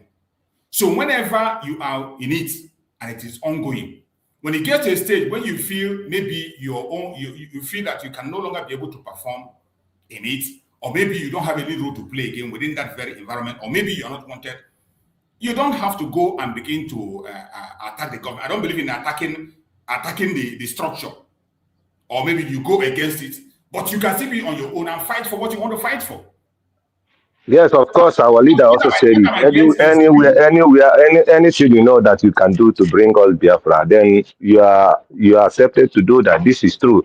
But the only thing, my own question also still goes, does it mean that, of course, I haven't seen you attack USB, but a lot of low-minded people will also be confused. Why? What happened? Why should survivor is no more in the government? Is there something wrong? A lot of people are confused. Of course, I'm not.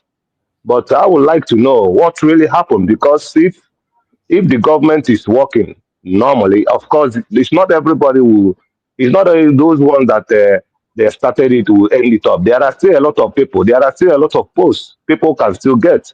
So if something happened, we Biafrans, of course, for you answering us will give us also courage that the government is working. It's true that maybe my position, I couldn't get it, or somebody took over. But that doesn't mean that you cannot be preaching about our government, because this is gonna help.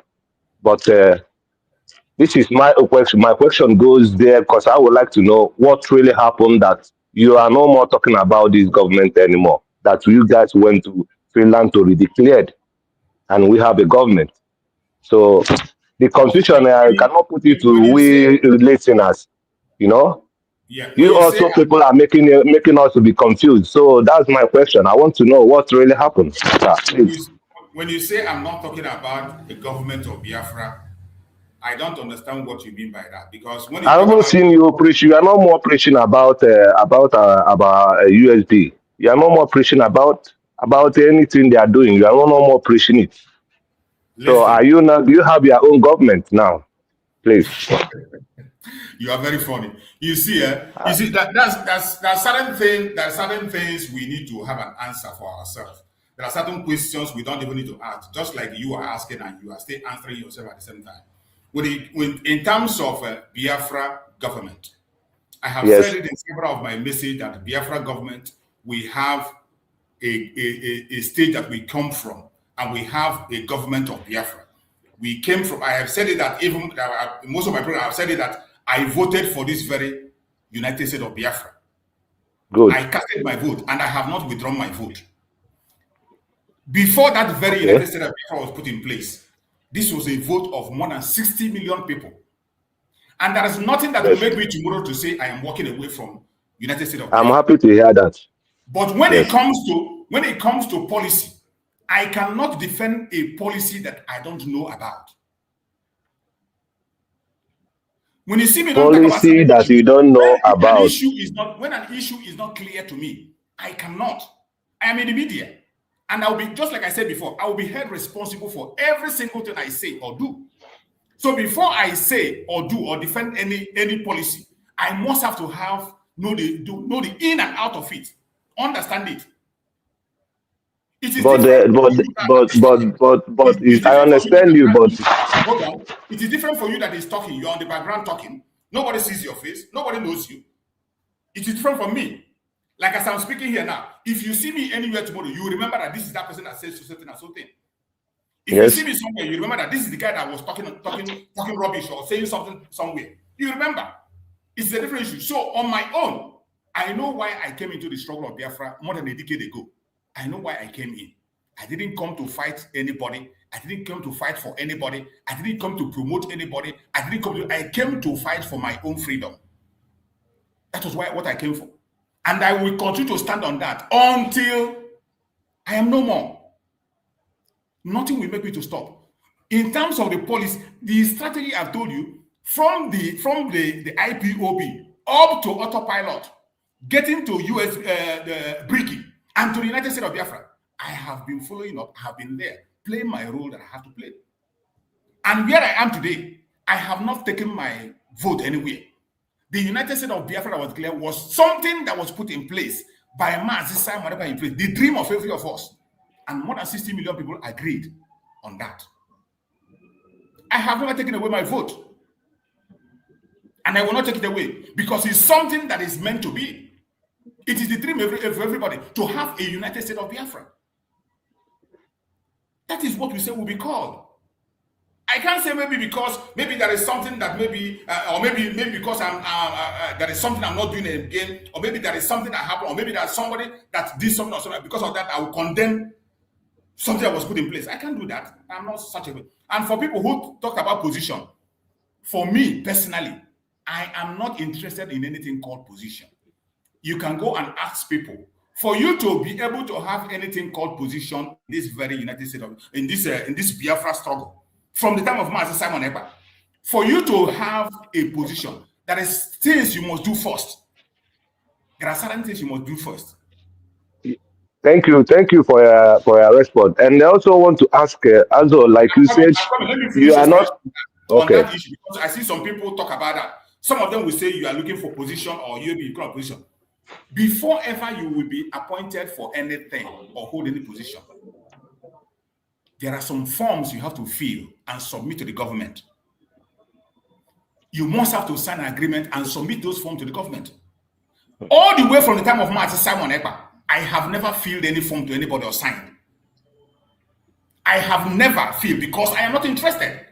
Even when my son was here, people signed. The form was sent to me. I didn't sign. I didn't fill because I'm not interested in any position. Even during the time of USB, I did not sign. I did not fill any form for anybody.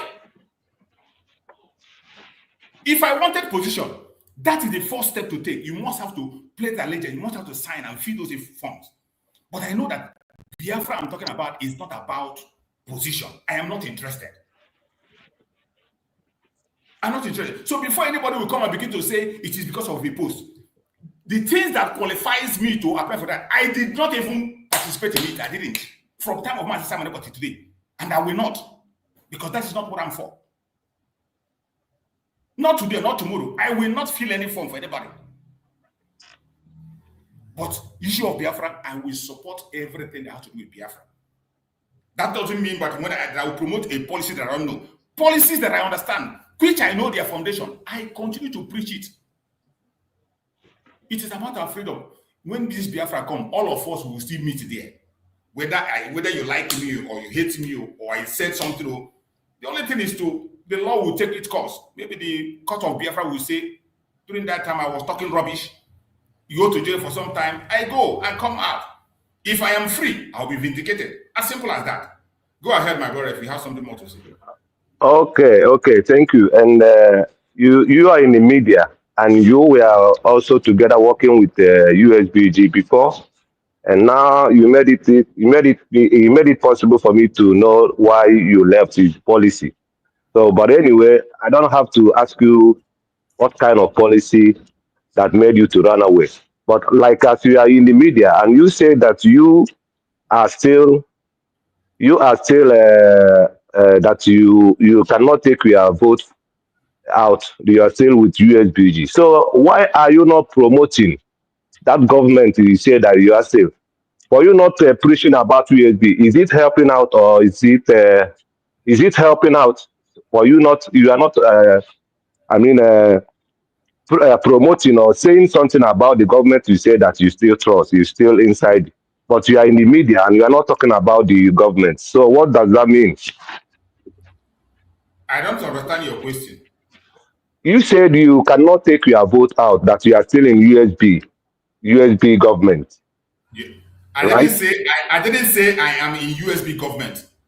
I said I am still part of the United States of Biafra. But there is a government, or not? Of course, they have a government. And you don't believe in that government? My brother, I talked about policy here. I say I cannot promote a policy I do not understand. That is why I restrict myself from promoting things that I don't understand.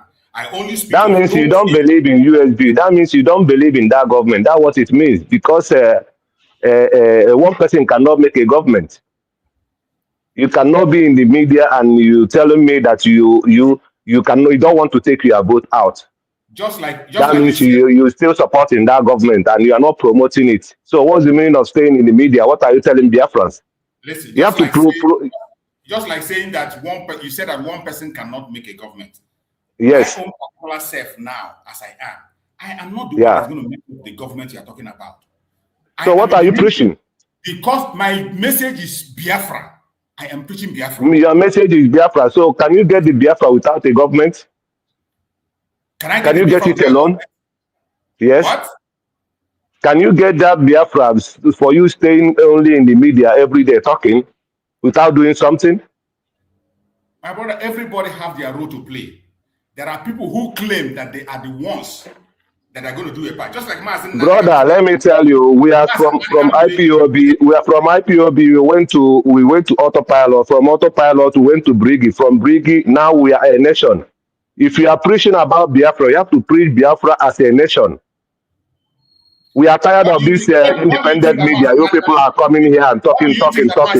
Are we going back? Are we going front? We are a nation now.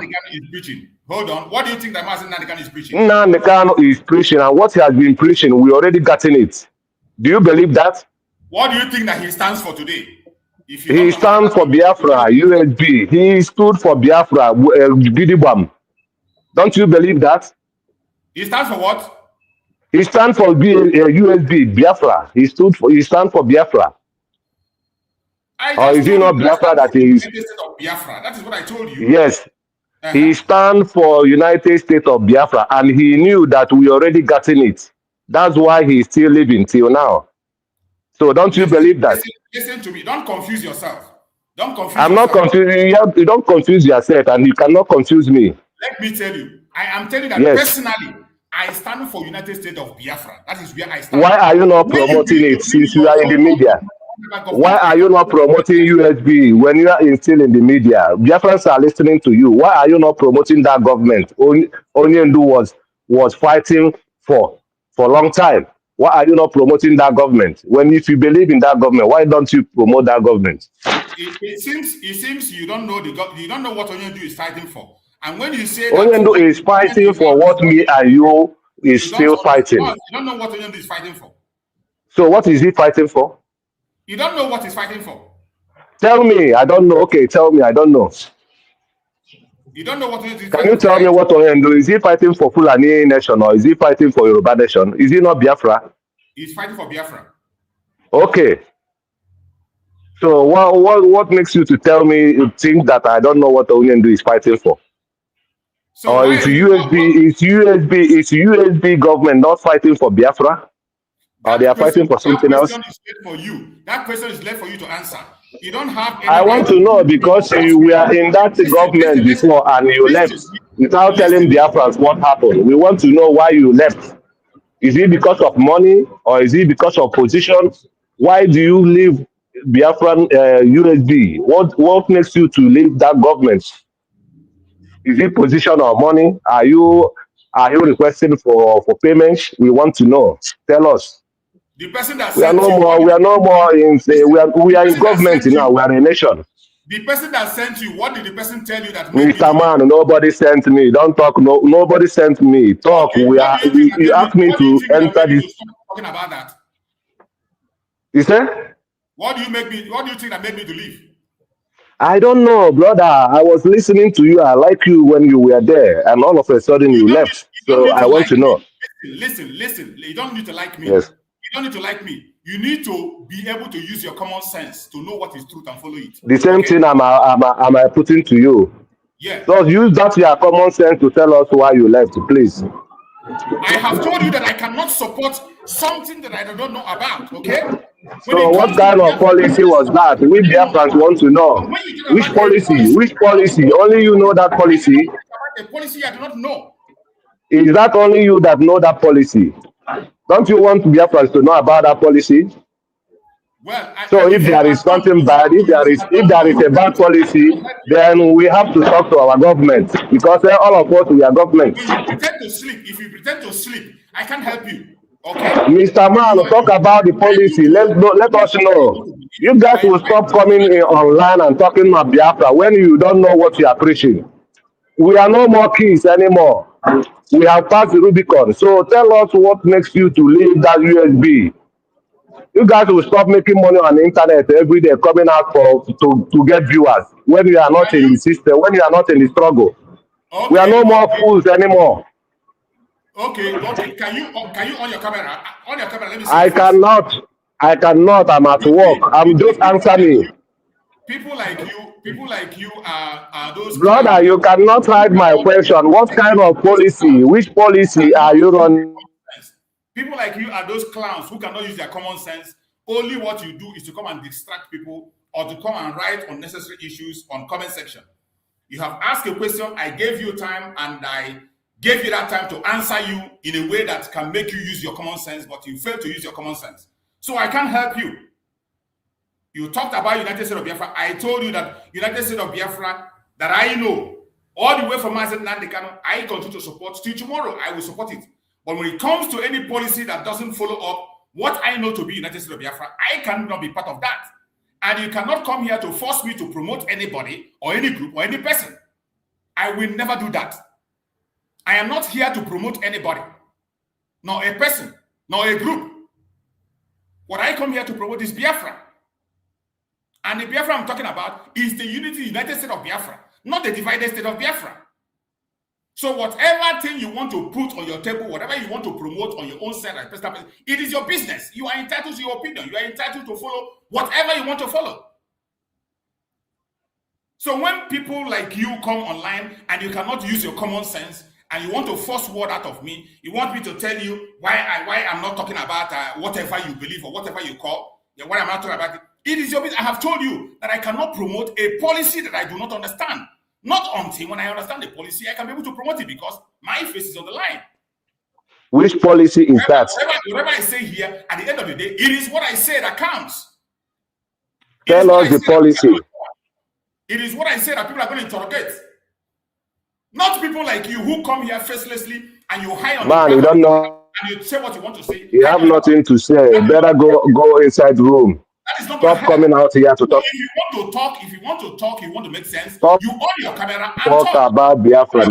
Show your face and let's hear you. You Don't come here, making money. Here and pretend to be whom you are not.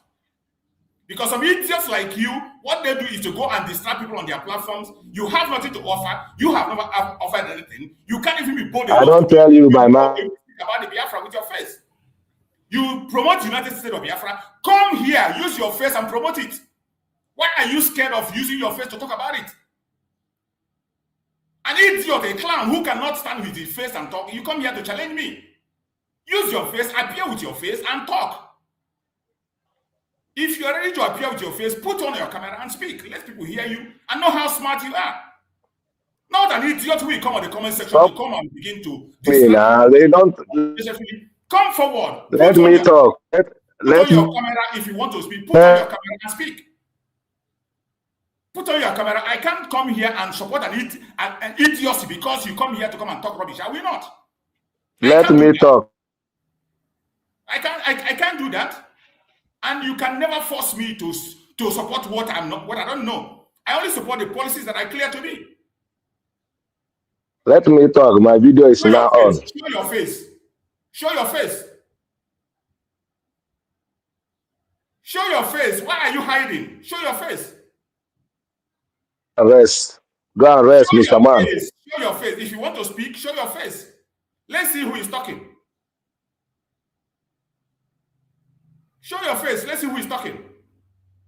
Show your face. He's running away. Show your face. I'm not taking you out. Come in. Show your face. Show your Let face. me talk. Let Show me your talk. face. If you want to speak, show your face. Let's see you. Be smart. You are talking about Biafra. Why do you run away? To speak about Biafra and defend the idiocy you want to defend. Put your face and defend it. What makes you to run away? Put your face and defend that idiocy before you open your. Well, you are the one. You are the one who is running away. You can't even. Who are you? Why do you run away? Put your Which policy? Put on your camera. Put on your camera. Which policy? Put your camera. Which policy? Put your camera and talk. Put your camera. Until you put your camera, then I will allow you to speak. Put on your camera. Put on your camera. In the internet. For hours. I will give you time to speak for hours. You are here to put your camera on. Talking about Biafra to make money. Malchus, just throw that idiot. Throw him off. Look at a clown. Look at a clown. You know how to use Biafra and make money. Why don't you come and make the money? Put your face and make the money. Put your face and make the money. Powerful. Faceless. Imagine the idiot. You want to force me to come and support something. I told you I have told you clearly. I cannot support a policy that I do not know. I cannot promote a policy I do not know. And you want to push me to begin to be afraid of you or begin to talk the way you want to talk. I want to talk to satisfy your idiocy. Nonsense. You are welcome, my brother Christian. Thank you for joining. No, morning. You know, my network I draw guarantees stability. But anyway, I just tune in, not just now, basically. So, I don't know if you have any typical topic, but the thing is that I think this guy came in to, become an agent provocateur. I intentionally brought him in. This is not the first time. He has been coming all the time. He will write on the comment section. I will ignore him. He will write. I won't even delete it. I'll allow him to display his nonsense idiocy on the comment section and all that. I will just delete it. I don't even pay attention. But today I just saw him writing and writing. I just brought him in. I said, come in, and he came in. And after asking questions, I responded to him. He began to try to look at the clown who was trying to bully me. Well, he could have, you see, it could have been anybody, because first, where you asked him to show his face, he put on the camera, but at the same time, dodging, trying to, he really, so like I said, it could have just been anybody trying to provoke you, just like a troll, try to maybe troll you. So, just, if he's not serious, because he's not showing his face, so the best thing is to just, you give him the chance to come in, show him who you are, defend your position. If you have opinion, show your face, because he's showing, he's having an opposing view from you.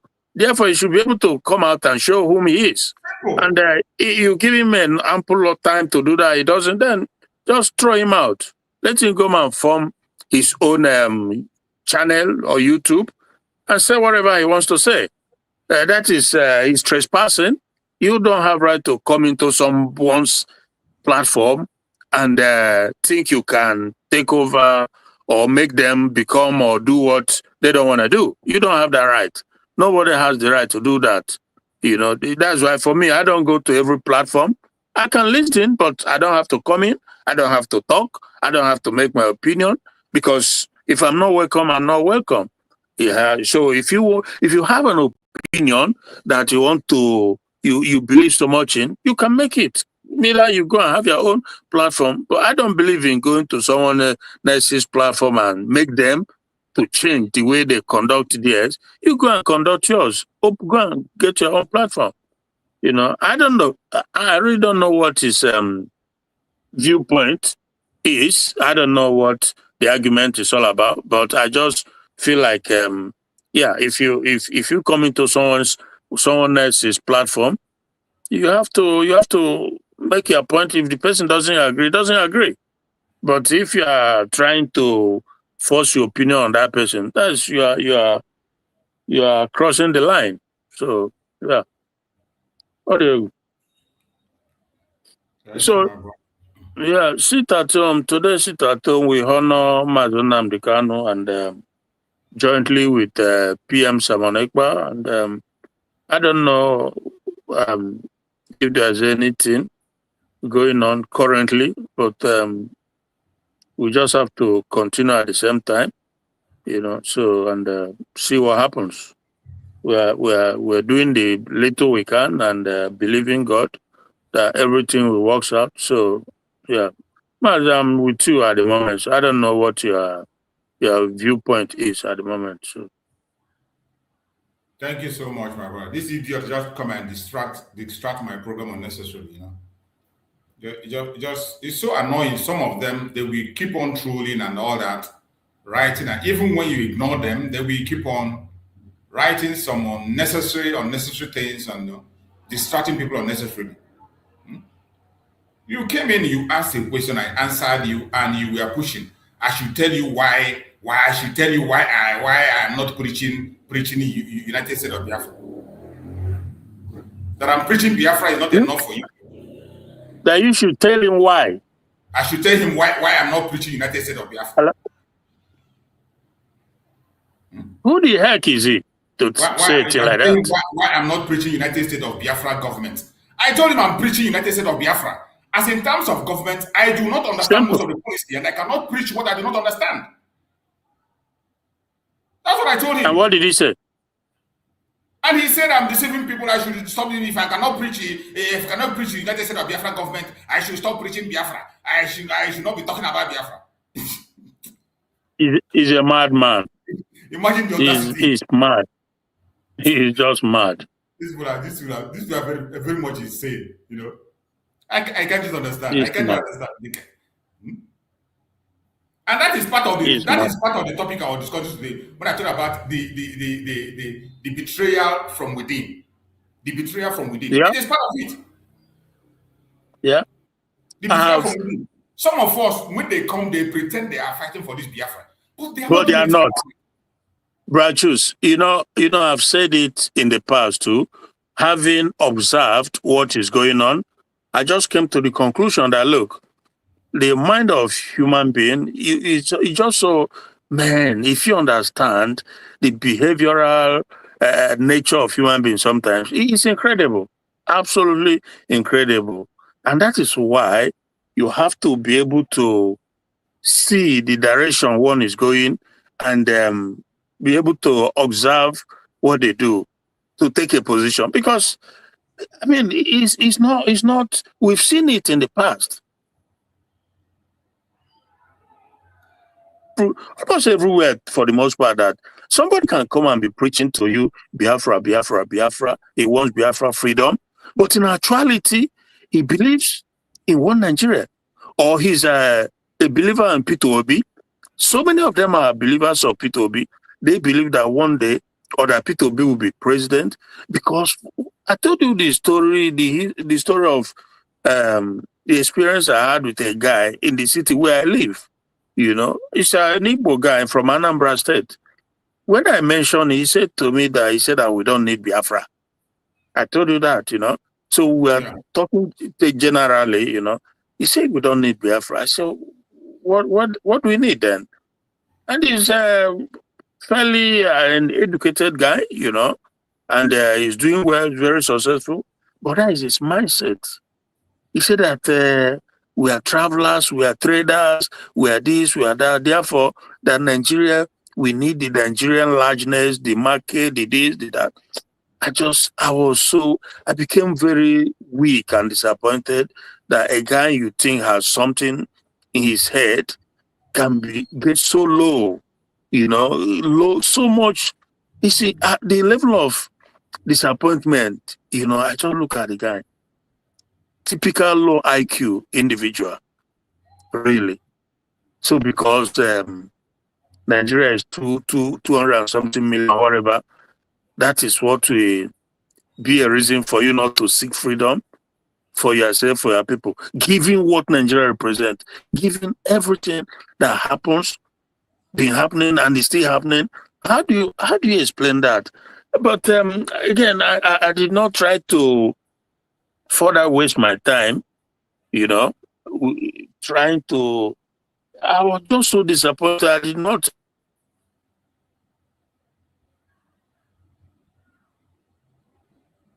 Your network.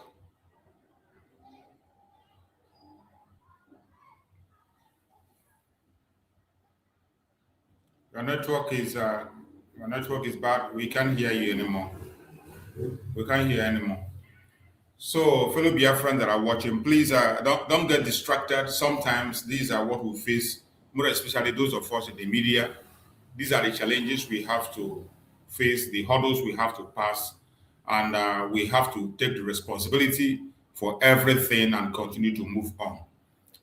You see, when they come, that's the common accusation they will bring is that, oh, you are making money on YouTube. If I want to make money on YouTube, I know the topic I'm going to choose. If I want to make money on YouTube, I know the controversial way I have to go. If I want to make money on YouTube, I go on the saga like every other person is going on saga. I be on the loud voices as everybody's been. I started broadcasting this very issue of Biafra. I started broadcasting when there was no money on media. I started broadcasting when there was nothing like monetization. That was when I started. I started when there was nothing like monetization. That's when I started. Go and check my programs on King David Expose. Go and check my program there. On Facebook, you're going to see my Facebook page, King David Expose. Go and check and see when I started broadcasting the message of Biafra. They will come and talk about money. Say, yeah, it's because of money. It's because of money. How much are you going to make? How much are you making? If it is because of money, I will not be here. And I will not be talking the way I'm talking.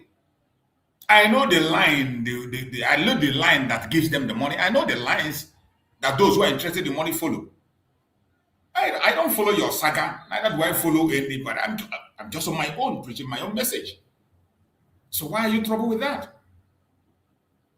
For your position, I am not part of any position. I'm not interested. And I have made it very clear that even from the time of Martin Simon, I did not feel any form for anybody to be part of Biafra. I didn't feel any form because I don't want a position. One of the first things you must do to be appointed in any position is for you to fill a form. You must fill a form for you to be in charge of anything or to be in any position. Even when Martin Simon was there, that form was circulated. I did not feel it. I didn't feel it because I don't want any position. Even in this present USB, I did not fill any form. So how can I be looking for a position when I did not fill any form? I didn't fill any form. I didn't apply for any. I didn't apply. I never applied for anybody, anything. I didn't even apply for anybody. I have never applied for any position. Never applied for anything in the course of it. If anybody can tell, go and ask people who are sending you. Those who you think are sending you the information, I'm telling you to come and ask me, why did I resign? Go and ask them. Go and ask them. And by the way, did I come here to tell you that I resigned from Biafra? Or did I come in here to tell you that I reject the United States of Biafra? And you come, you form your own word, you begin to push it against people and force people to believe what you want to say. You want to force me to speak in your own language. Are you crazy? That's insane.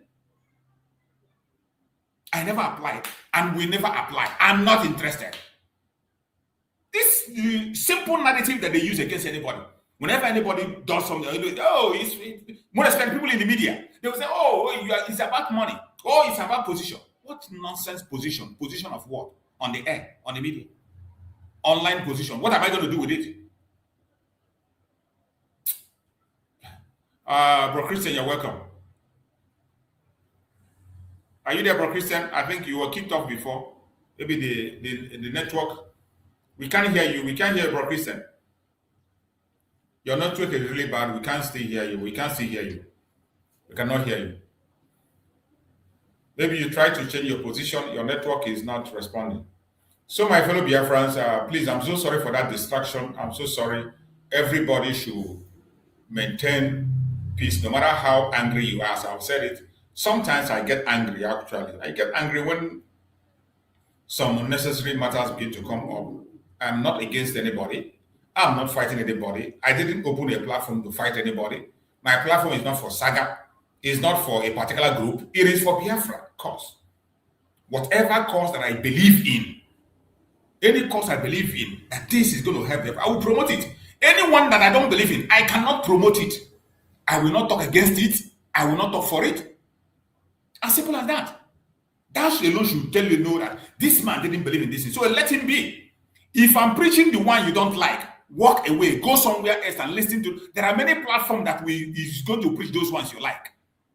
There are many platforms that are preaching that language you like. Every blessed day, that is what they are singing for you. Why not you spend that your time? Why do you come and spend your data here? Any day you come and maybe you like what I'm talking that day, you enjoy yourself, relax yourself. When I begin to speak the one you don't like, you generally exit. You exit. As simple as that. For you to try to bend somebody into something else, or that I must speak the way other people are speaking, I must speak the way you want, that's the most idiotic way to think. Because it won't happen. It won't happen. It won't happen. Not for me, my own very best self, at my age. Maybe I will look so young and so little to you. I am an old man if you don't know.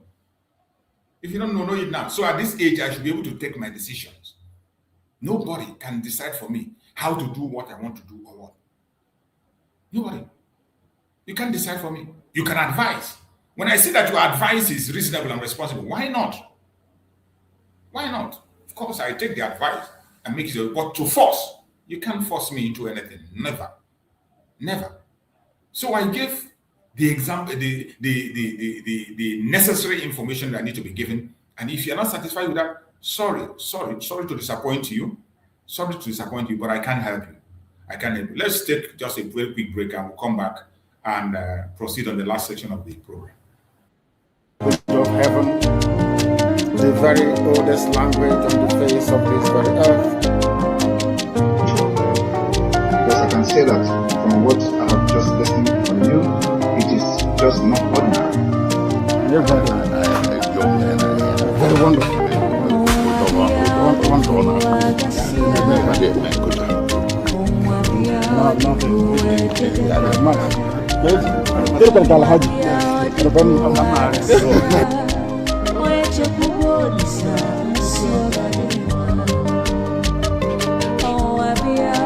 When my lawyers came to see me, I had a discussion with them about how I'm going to defend myself. I told them that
Thank you, fellow Biafrans. I appreciate every one of you for your patience. In the midst of arguments, sometimes you can equally learn things, you know. You know that sometimes we argue, we shout, and we talk. But in the midst of all that, a lot of information are delivered. It is left for us to apply our common sense. I will not spell everything out for you. Don't expect me to say everything because my own very self, I know that we are online and the whole world is watching us. The whole world is watching. There are people that are watching us that you can never believe that are even watching. So that is why sometimes there are some answers we don't give on air. There are some answers that cannot be given on air. There are certain things that we can't say on air. No matter how provoked we are, no matter the provocation, there is certain things that we don't respond. Just like the message Mwachukwu Nathaniel wrote a comment on the comment section. He said, it's just a simple question. Do that. It's just a simple question. So, what does this mean? Say, it's just a simple question so that doesn't know will understand, so that those that doesn't know will understand the policy for the members not to fall into the wrong policy. Yeah, so that very message that was typed by Mwachukwu Nathaniel, I think, asking me to explain more and other things. There are certain things we don't have to speak about online.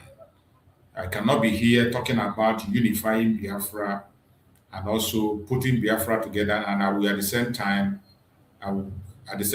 be speaking in a manner that is going to push people out or maybe make people discouraged. Already, I know that so many people are already discouraged today. Many people are discouraged because of what every one of us is doing. Those of us that are in the struggle, because of the way we talk, the way we challenge each other, the way we spend energy on arguments, some people are discouraged. So I don't want to add more to that discouragement. So there are certain things that I don't speak about on the online. So like this very discussion we have today, I cannot just come and put up a program and use that as a topic. I don't do that. Most of the time when these issues come up, it's people that are watching that will just come in with one irrelevant question or the other. They try to bully you. They try to attack your person. That is what they do. And when you try to attack my personality or bully me, I will have no other choice than to respond. But by the special grace of Chukwu Gabiama, I will also respond with caution. Every time I respond with caution. So I don't shy away from what I know to be right, and I don't shy away from what I believe. Just like you yourself that is watching, you have what you believe. Every one of us have common sense. And I always say that we are entitled to your opinion. You might not like my opinion. You might not like my speech. You might not like the way I conduct my program. You are entitled to that. And in this struggle, we have varieties of platforms where people can go and educate themselves. So, sorry if I disappoint you, that I'm not saying what you want me to say. But I'm saying what I believe is right. And I have reasons which I can give anytime, any day, or defend anytime, any day. So as I said before, unity is not supposed to be a slogan for us as Biafrans. Unity is supposed to be a daily decision. When you take unity as a daily decision, you can be able to overcome challenges when they come.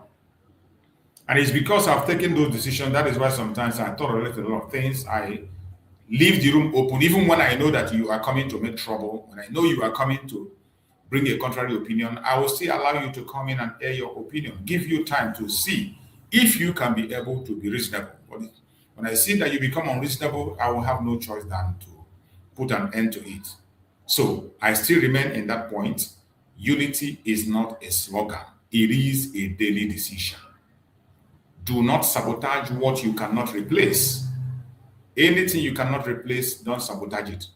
And this message is not only for the sit at home. There are so many other things that have to do with this Biafran struggle. There are so many things that surround this Biafran struggle. Everybody has a role they can play. There are people in the media, there are people in diplomatic level, there are people defending the land on the ground, there are people who are engaging on one war or the other. Do not sabotage what you cannot replace.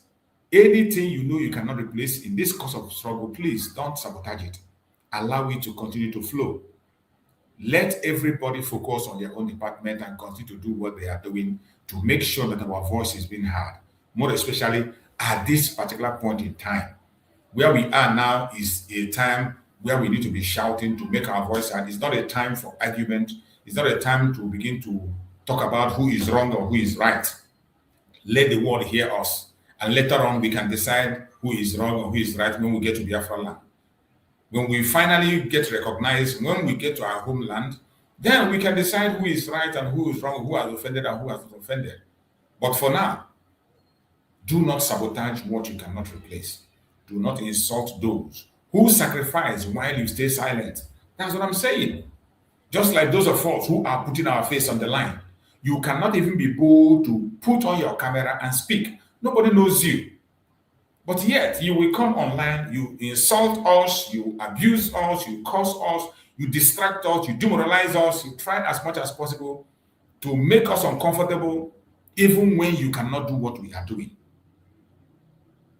We put our faces on the line, speaking what we believe, because tomorrow, somebody can see me on the way and say, this is what I said. I saw you, look at what we are saying. If I travel and fly to Nigeria tomorrow, once I land in the airport, they know me. They know that this is a man who has been broadcasting and talking about Biafra. So if I'm called to question, I can be able to defend every single broadcast I made. Even when Biafra have come, I will still be able to defend every broadcast I made. And that is why I do not hide my face. I am broadcasting on YouTube, I broadcast on TikTok, I broadcast on Facebook. So I don't see why somebody who cannot be able to put his face on the line will come and bully me or direct me what to do or what not to do. No. First of all, you have to take the first step. First of all, be bold to put your face on the line and let the world see that you and I are Biafrans and we are talking about Biafra. Only then that will give you a right even to be able to be making a decision or to say maybe you can be able to tell me what to do or what not to do. So it is sad that we are seeing that. We must desist from that and continue to promote Biafra. Even we know that you cannot be able to put up your face, try to share the informations. Don't be a distraction. Share. If you go to a platform, you don't like what the person is preaching, you simply walk away. You don't need to challenge the person. I have been saying it even before now. From the time of my sister, I've been saying it. We have many Biafran platforms. Once you go to a Biafran, you see that the topic they are discussing that day, you don't like the topic. You log off. Save your data for the topic that you like. If you don't like the topic, you log off. You save your data. Don't spend your time, energy for things that doesn't have meaning. Please, do not insult those who sacrifice while you stay silent. Do not empower politicians who trade your future for comfort. So many of us are doing that. When you are doing all these things, when you are sabotaging what you cannot replace, you are insulting those who are sacrificing, you are supporting politicians, who is benefiting? That is the question I ask. And instead of somebody answering that question, the person came and began to bring a distraction. No? That is the question I was asking. Who is benefiting? Who is the one that is benefiting when we are divided, when division is being preached? When we are silenced, who is benefiting? When you succeed in silencing somebody from putting his own opinion, you silence somebody from saying out what he feels and believes is the right thing. When you create confusion, who is benefiting? That's the question I ask. Who is benefiting? Who is benefiting? These are very important things that we must always put in consideration before we do anything. The way forward is not chaos. The way forward is not fear. The way forward is non-violent civil resistance as we are doing today. Discipline and coordination. Be disciplined in your speech, be disciplined, coordinate yourself wherever you find yourself, in any program, wherever. Exposing saboteurs without hatred. Without hatred. Mind you, without hatred. Expose saboteurs. Demand accountability from leaders, wherever they may be. demand accountability. No freedom movements succeed overnight, but no freedom movements succeed without unity.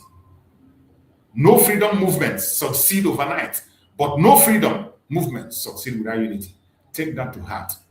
My brother Christian, you're welcome back. I hope I can hear you now. Yeah, Malchus, can you hear me? Yeah, I can hear you. Your this thing is troublesome. Okay, today. yeah. You said? Your network is Yeah, because I'm not usually.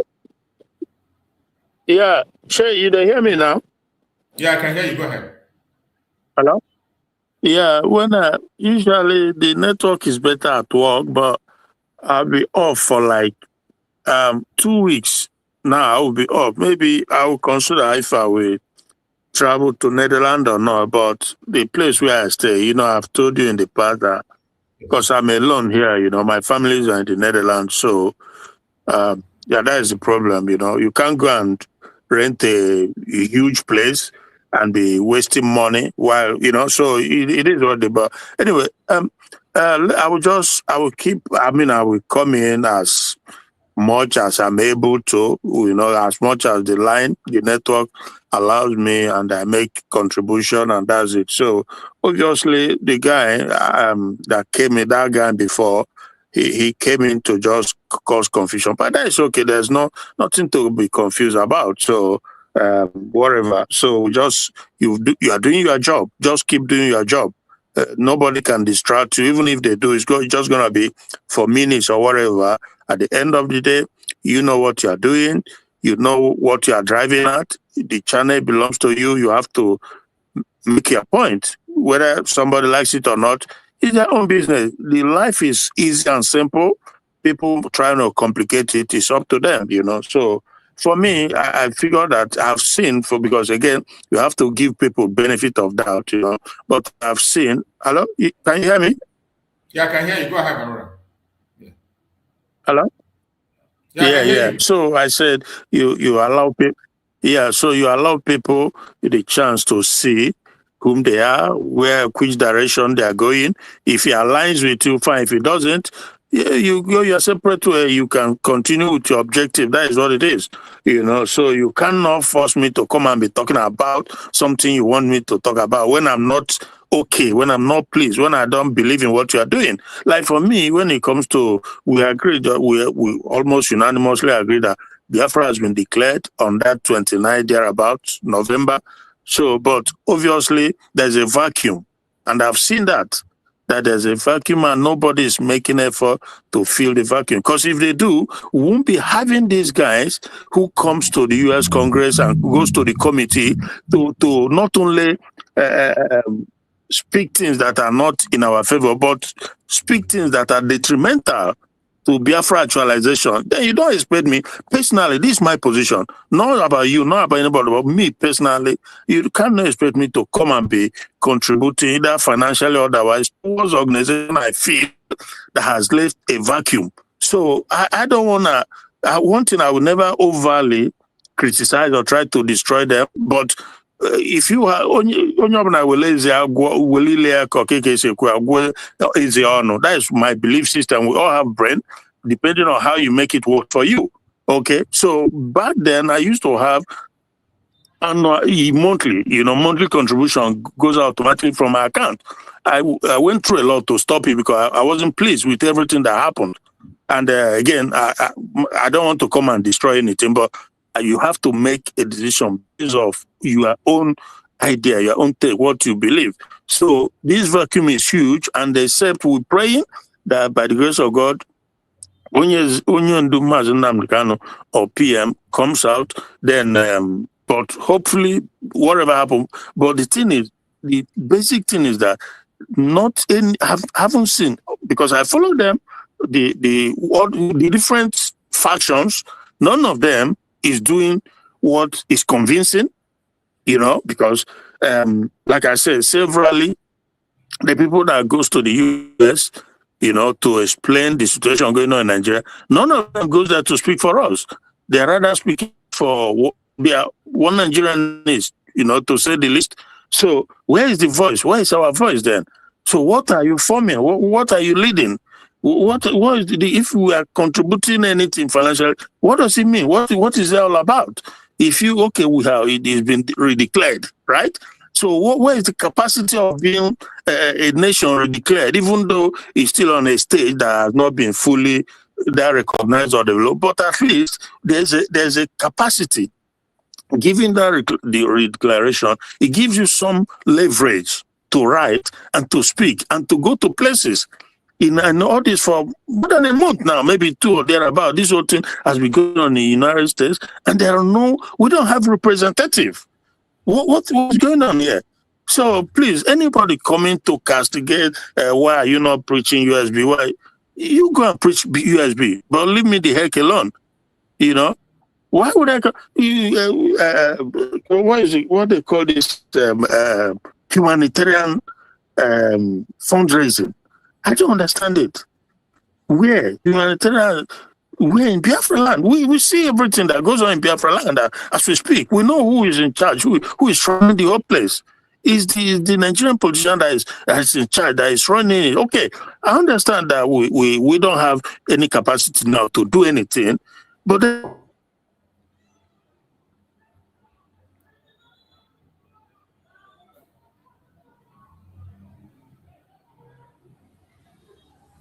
we lost you.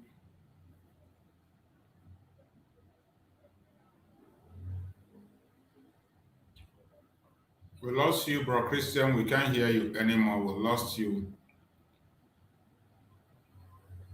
We lost you. We can't hear you. Check on your network once again. We lost you. That's a problem we have with our network system. Sometimes it's really disturbing, and we got to be patient for him to reconnect back and complete his line of thought. A lot is already going on within the weekend. One of the most disturbing things we saw the weekend is the terrorist attack in Australia. The terrorist attack in Australia is one of those things that we are talking about. That when we talk about these things that are happening, it is really disturbing. It is really disturbing. And we condone with those who are in Australia, the Australian people, the terrorist attack in Australia. It is a disturbing thing, and that's why the world have to wake up and face the reality. Don't pretend this is not happening. It is happening. Yeah, welcome back, Christian. Yeah, bro. Yeah, I was wondering because I was talking for some few minutes. I hope was my voice coming out? Did you hear me when I was speaking all this while? It went off then. It went off. We couldn't hear you anymore. Well, because I was talking basically about my observation or the vacuum that I don't know. So we had all that. Okay, yeah. So that is just the situation for now. Like I was saying, you just keep doing what you've been on this for years. I've known you now for some years, and before then you've been on it. So just keep doing what you are doing. People are anyway. They always will say what they will say or do. So just keep on moving. Just keep on going. Anyone that comes in, they make their contribution. They say their opinion. Fine, and. At the end of the day, we are all in it to do our best. That's all we can do. I believe without a doubt that again, anything that has beginning has an end. So a day will come when we will be free. At my age now, I know what I've seen. I will know what I've been through. Well, in regards to Nigeria, I know that Nigeria has nothing, absolutely nothing for us, not even for anybody. Not even for anybody. And we keep saying it. Most people, I don't know where their hearts are, because how can you not see? How on earth can you not see that Nigeria has nothing for you, nothing for anybody?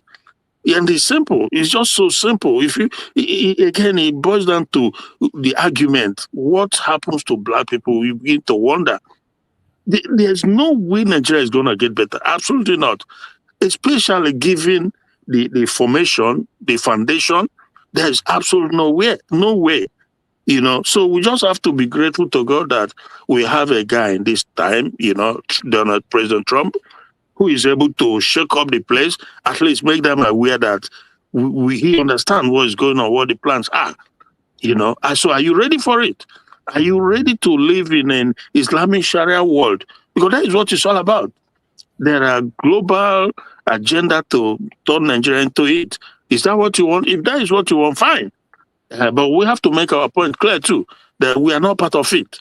And we will resist it anyhow we can. It's so simple. It's just simple. You can see it every day that the government is under the clutch of the caliphate. Everybody knows that. You don't even exclude none of these people because they are all in it. They've come to the settlement that Nigeria should be Islamized. Yes. And that is a fact. That is a fact. Because when we speak, what kind of government would you have in Nigeria that allows, even as we speak, they're still kidnapping people? Are you aware of that? Till this day, they are still kidnapping people. They're still buying people in Nigeria. The government won't do anything. They have enough resources to mitigate, to stand against it, but they won't. They won't. So, what are we doing? If you are talking about our movement, yes, we have to continue. They trying to either, how can I say, hinder us, I know, by holding these two guys. Yes, I know the outcome, the effect of it, but nonetheless, we keep pushing. We will keep pushing. And I believe without a doubt that, we'll be free. We must be free. That's a fact. We just have to keep pushing, and those who are pretentious, raising funds, doing this and doing that, but we know they will all eventually be put to shame. When the time is right, I am very convinced that when the time is right, the right thing will be done. Because Nigeria is not viable. It's unsustainable. The only solution is everybody go your way and build yourself, whichever way you deem fit. That is the only solution. How do you agree, my brother? Thank you so much, my brother. I think you heard about the terrorist attack in Australia. Oh yeah, I saw it this morning. I think it was yesterday, yeah? Yeah, it was yesterday. Yeah, but that is the thing, bro. That is the thing that I always say to you, it's a global movement. It's a global jihadist movement everywhere. And even I saw again this morning in Japan, the Japanese government and the people of Japan, they are being very, very cautious, very apprehensive of the fact that these are people, you give them an inch, they take a mile. That is their nature. You give them an inch, they take a mile. When they come in, sometimes they come in a good, peacefully, but then they begin to procreate. They begin to procreate. And by the time they get to a certain level, then they begin to manifest their agenda. Because so all over, even in the Netherlands too, as we speak now, I think it was also yesterday, they attacked the people in Amsterdam, the capital city, because they're everywhere. So, and this is Christmas period, it will increase. Exactly. We are still waiting for that. Nigeria will still follow. Very soon, it's going to happen. Yeah, well, on that was it Saturday? I think it was on Saturday. I was also, when we finished, I was in another channel, my guy, Okocha, Marcel, who is doing wonderfully well also. So I told myself, look, but yeah, the information has been given about the planned attack, during Christmas in Nigeria, in some of these states, But the good thing is that there's this Christian activist. His name is Jude Soil. He's doing so well. He's been to Nigeria. He knows everything. He knows everything, the system, the agenda. He understands it. And he has briefed the authority concerning United States about this coming Christmas, the planned attack. And I believe very strongly that has also been made clear to Tinubu, that the focus will be on him. You know, he has been put on unnoticed. Tinubu has been put on notice that it's enough of this massacre of Christians, especially with this coming Christmas festivity. Enough of it. You have enough security, you have enough resources and everything that it takes to safeguard people. Go after the terrorists. You don't want to do it, but this will just be like a camel, the stroke, you know, that brings the camel's back. If being notified now and you still sit down and watch and it goes in there and massacre people, you know, during Christmas, you will be held to account. This might just be it, but let's see. That's what I told. I said we shall see what happens. Christmas, the Christmas is fast approaching, and if they do nothing, if they don't go out there, go after the terrorists, go after these Islamic terrorists, and allow them to continue like they've allowed them over the years, then the emphasis is on them. Emphasis on Tinubu government. We saw what they did in Benin Republic, how swiftly they did all that, you know. So we shall see what happens moving forward. And for Burkina Faso, I think that guy, I have so much praise for the young man, you know, Ibrahim Traore. I have so much. You know that news we saw that day. It was fake when they said they released those men. They were not released, though. But they were also, but the news came from Nigerian government, and they were again celebrating. You know, as usual, they already started celebrating it. It's fake news. Nigeria, there's nothing. Nigeria is known for one thing and one thing alone. That is lie, propaganda, and evil. You know, they believe in. It's incredible. You know, every day. Look. The level of disgust about Nigeria. It cannot even be. You can't even imagine it. Even that's either yesterday also in Arise TV, they were still peddling lies. How United States government and the Nigerian government are about to. I think that's how they phrase it. They are very close. They are very close to reaching an agreement on how to work together. You know, to deal with terror. It's all lies.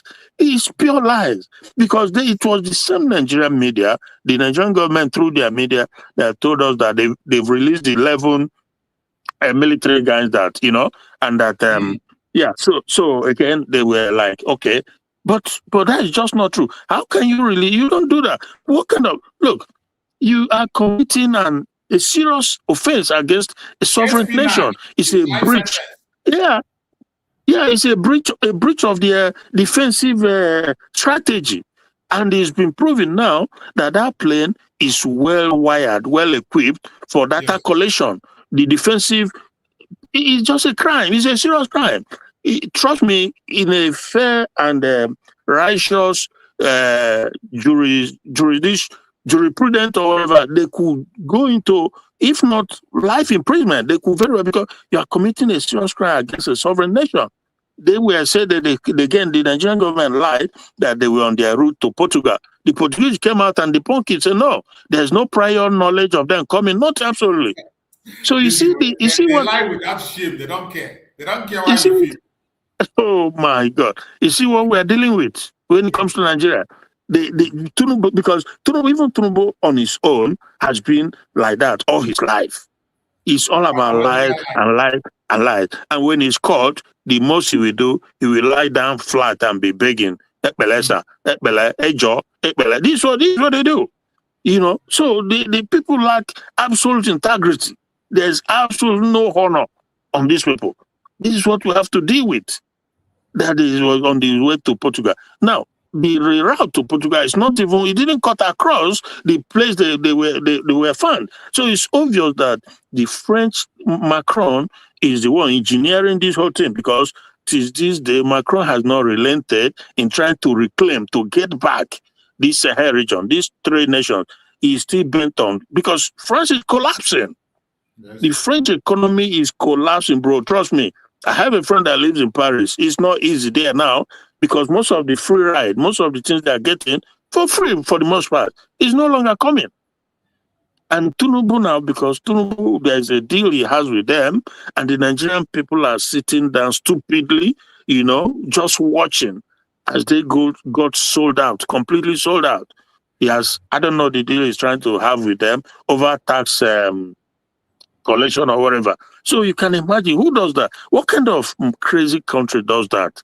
You know, these are national security issues. You're gonna contract it to another country. What does that even mean? I don't know. Nobody's asking question. The legislators, they don't care. The media, they don't care. Nobody cares. Nobody cares. It's crazy what happens in Nigeria. There's no how anybody or region will get better if you don't separate yourself from this entity that unbelievable, my brother. But I think Ibrahim Traore will show them what leadership is all about. And I've also said in the past, if you remember, that because of Trump is different. He's different. Not that he's faultless, not that he doesn't have his, whatever. But the thing is that he doesn't believe in. Yeah, he doesn't believe in what these globalists believe in. And that is what we see playing out right before our eyes. They wanted him to help them to go after these Saharan regions that has pulled away from the colonial enclave.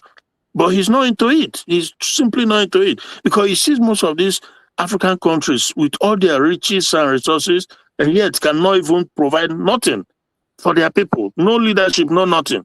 That's why he's so disgusted. He's so fed up with what is going on. When you call Nigeria disgrace, people, again, it is because of the level of disappointment, just like how we feel.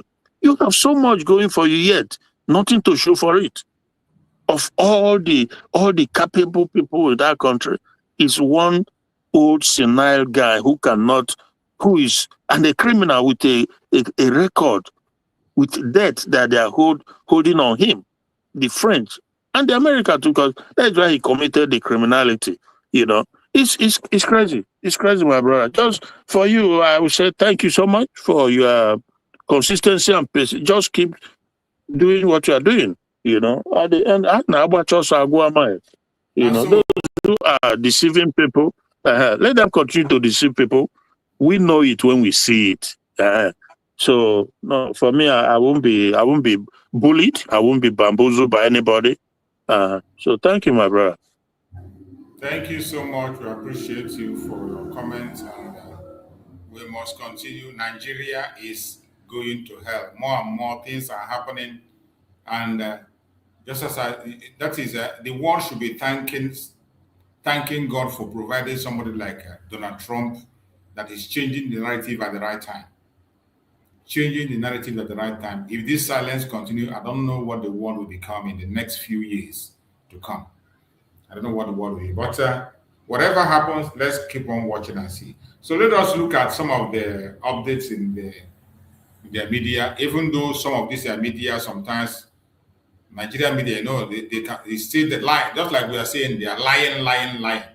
It was in Sahara Reporters we saw it. They posted it boldly that time that the 11 people held in Burkina have been released. But from indication, we heard that even the government of Nigeria has not even gone for themselves. They have not even made anyone go for them. They have not made a step. Yeah. They have not.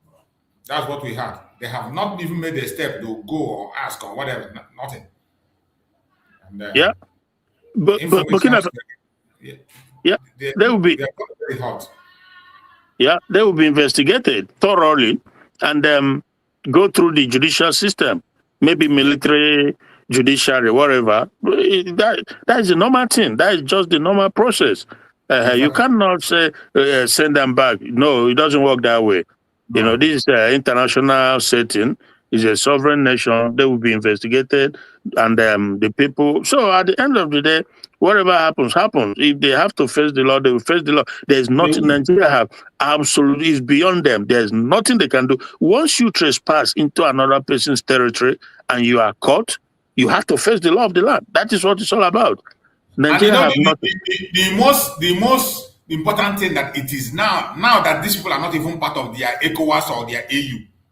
Exactly. They're not part of their ECOWAS and AU. So there is no way they can be able to bully them or be able to trick them or all the usual bribery and corruption backside. Exactly. That is not going to happen. For me, And when I speak, most times I speak from a personal perspective. And that is that anything that will disintegrate, dismantle that demonic entity, and offer it. Whatever it takes. For me, if we're Burkina Faso, I'm behind them 100%. Because 101%. You cannot cajole me into believing or fighting with my enemy. He's an enemy. I've made no qualms when I say it. In Nigeria, is a hindrance. It's an obstacle in my way because I'm not happy. Even though I live in the Western world, but I'm not happy with what is going on because we can do better. I know that we as people, as Biafran, we can do better. We won't be where we are today if not for Nigeria. So why would I? Are you mad? No way, no way. Anything that will dismantle it and offer it. So Ibrahim Traore is a Muslim, but a different kind. He believes in growth. He believes in development. He believes in peaceful coexistence. If you want to talk about Pan-Africanism, those are the real ones. The real Pan-African who understands that you have to first of all get out of the shackle that brings you down. And that is what the colonial entity offers. The British and the French. That is what they offer. America is not a colonial distinct because they fought for their own freedom. Even though the country, the government, except for the coming of Donald Trump now, he was also part of it. I've said it too in the past. America is part of it, but just now, just for this exceptional, amazing time we live in with a different human being who is in charge. And for those who are making noise and trying to throw dirt on Donald Trump in Nigeria and outside Nigeria, they are wasting their time because they are also part of the problem.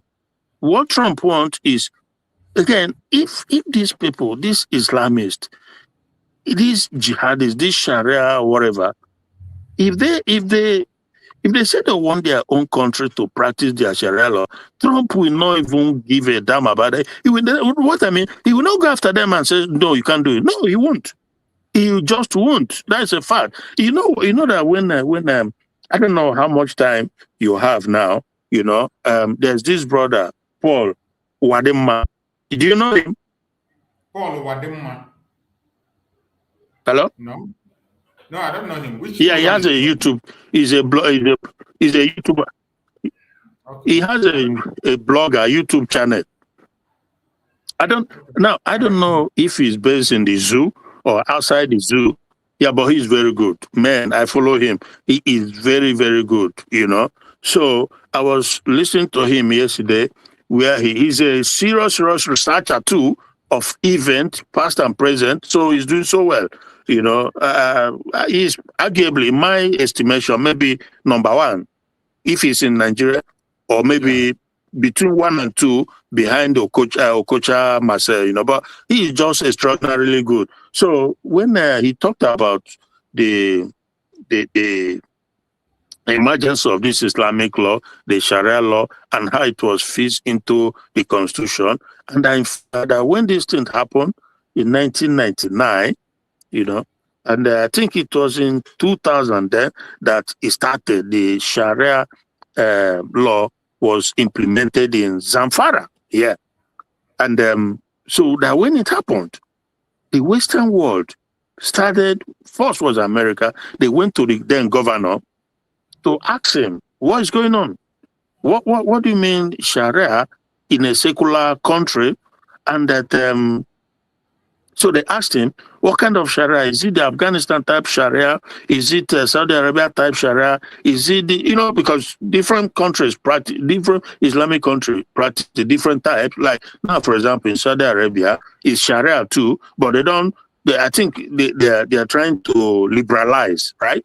They've said they're giving some level of autonomy or freedom to women. They can drive, they can walk, I think they no longer cut off people's hand or stone them to death. But that is different from what you have in Afghanistan, maybe Iran too and stuff like that. So, but the governor there, yeah, man. Yeah. So then the governor then in Zamfara state, as usual, lied to the American ambassador that went to see him straight away. Went to see him. I think that was in 2000 or 1999 when the Sharia started in Zamfara. The governor, the U.S. ambassador to Nigeria, drove straight and met him to ask him what is that all about, and he lied to him. Well, I think it was him. The ambassador, he lied, which is takia, because everything that comes out of their mouth is takia. That is what the religion also, So he told him no, that the Sharia will be in accordance with Nigerian constitution, right? He lied. And the German ambassador went to him, and the British ambassador went to us, and the European Union representative in that 1999 or 2000, they went to the Zamfara governor to ask him, why are you bringing Sharia in a secular country? But he lied to them that it's going to be that personal Sharia, which is different from what they have turned it into now. That's why I always make reference to the fact that you give them an inch, they're going to take a mile. The worst mistake you make is to give them an inch, because you bet they will push further. So he lied to these people, and they went back and said, okay, fine. But fast forward now, we've seen what happened. Now, not only have they expanded it, but they are using it against people who are not even Muslim. And we make reference to the number of people who has become a victim of the Sharia law, who are not Muslims. And in fact, Jesus Christ, the amazing thing is that this governor in this recent interview confessed that the aim, the target is to push it across the entire Nigerian space. That is, they started, like a joke, but they knew where they were going. Their ultimate goal, he said it, from that 1999, their ultimate goal was to Islamize the entire country and push Sharia on everybody. Bro, this is crazy, absolutely crazy. So you see that if Obasanjo did not compromise his stance by allowing it to come into the constitution, we won't be where we are today, Yeah. And so this is crazy, bro. But thank goodness, at the end of the day, who knows?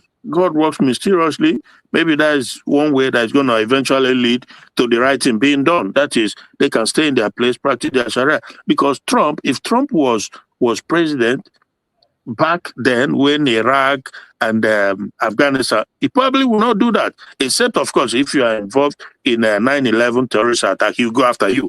But Trump is not interested in invading nation. Trust me. Even the Venezuela issue, I know what's going on there. And I know the point Trump is trying to make, but Trump is not interested in changing your culture, changing your religion, changing your belief system. No, far from it.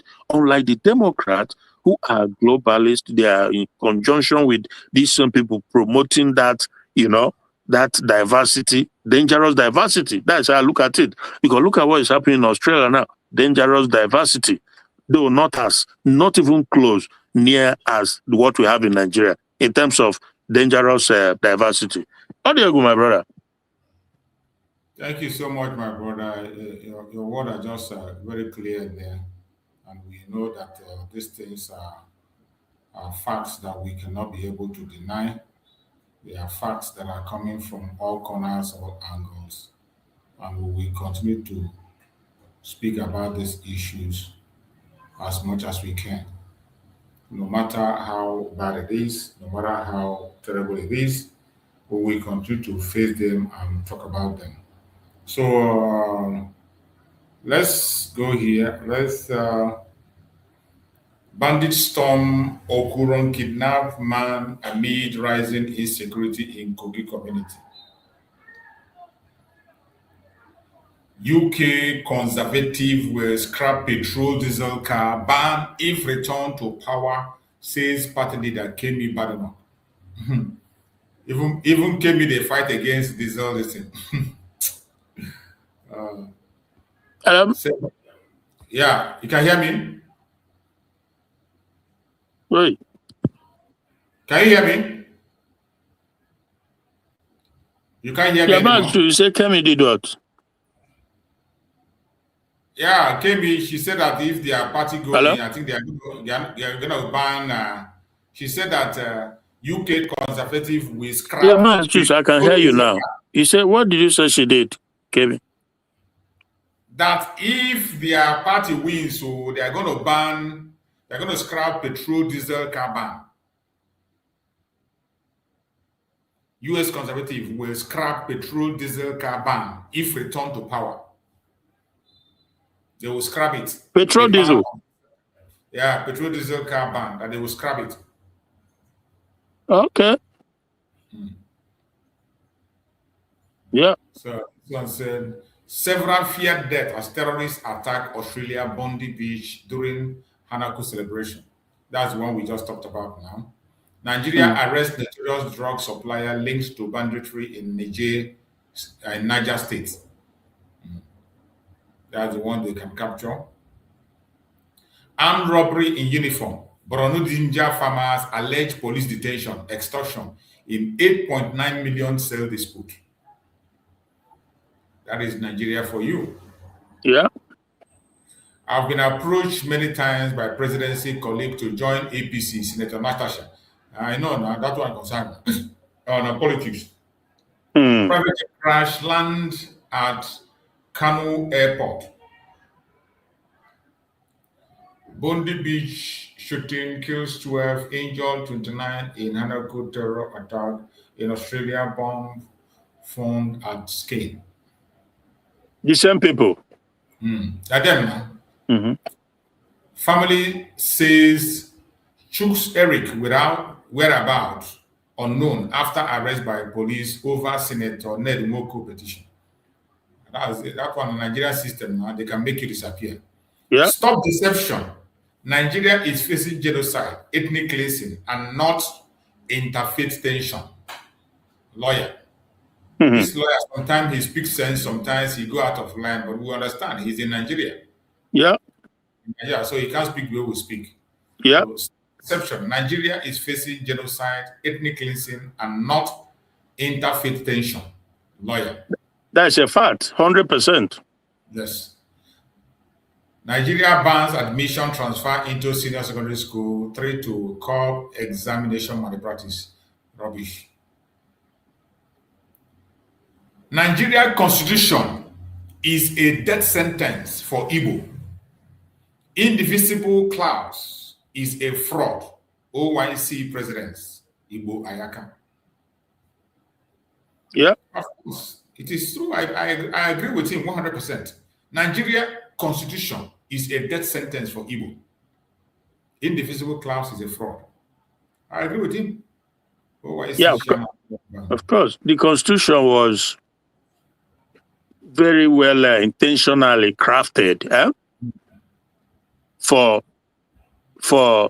what the agenda is. It's as simple as that. So, yeah, the constitution is not an one is not the people's constitution, and it's not a true representation of the people. So it's more like avenue for imprisonment to hold people down, force them against their will. That's a fact. And therefore, it's not going to work, because for how long are you going to continue to hold people against their will? It's some form of kidnap, a hostage, captivity. That is what Nigeria is. People, I don't know why people don't have the humanity in them to agree to the fact that anything that deprives you of your right of self-determination is a kidnap. How is that so hard for people to understand? How do they think that this will continue? For how long? I mean, come on now. This is a fact. If you deprive people the chance to determine their fate, where they want to be, who they are, or who they are not, is a captivity. And this is one very serious question I've been having, and I continue to have this question, and very few people in the political arena have been able to answer it. And even in all these U.S. Congress committee they have here and there, it has not been mentioned, at least openly, because they know that Nigeria is a captivity, is a hostage. Nigeria is a bondage. That's a fact.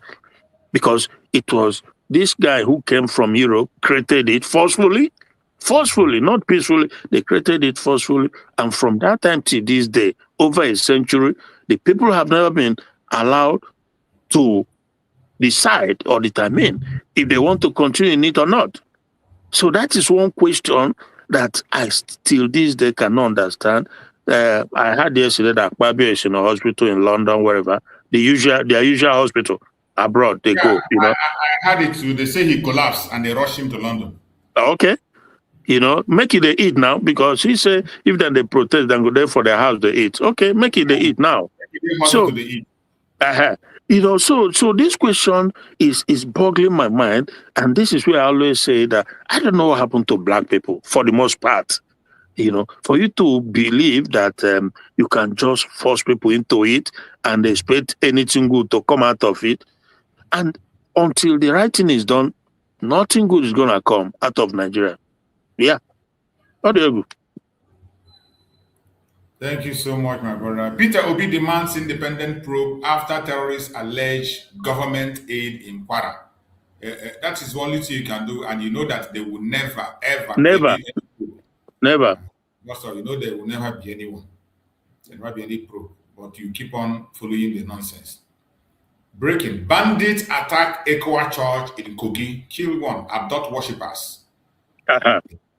The abduction is still going. Christian genocide is still ongoing. They are not stopping. I just told you. They're not stopping. Yeah.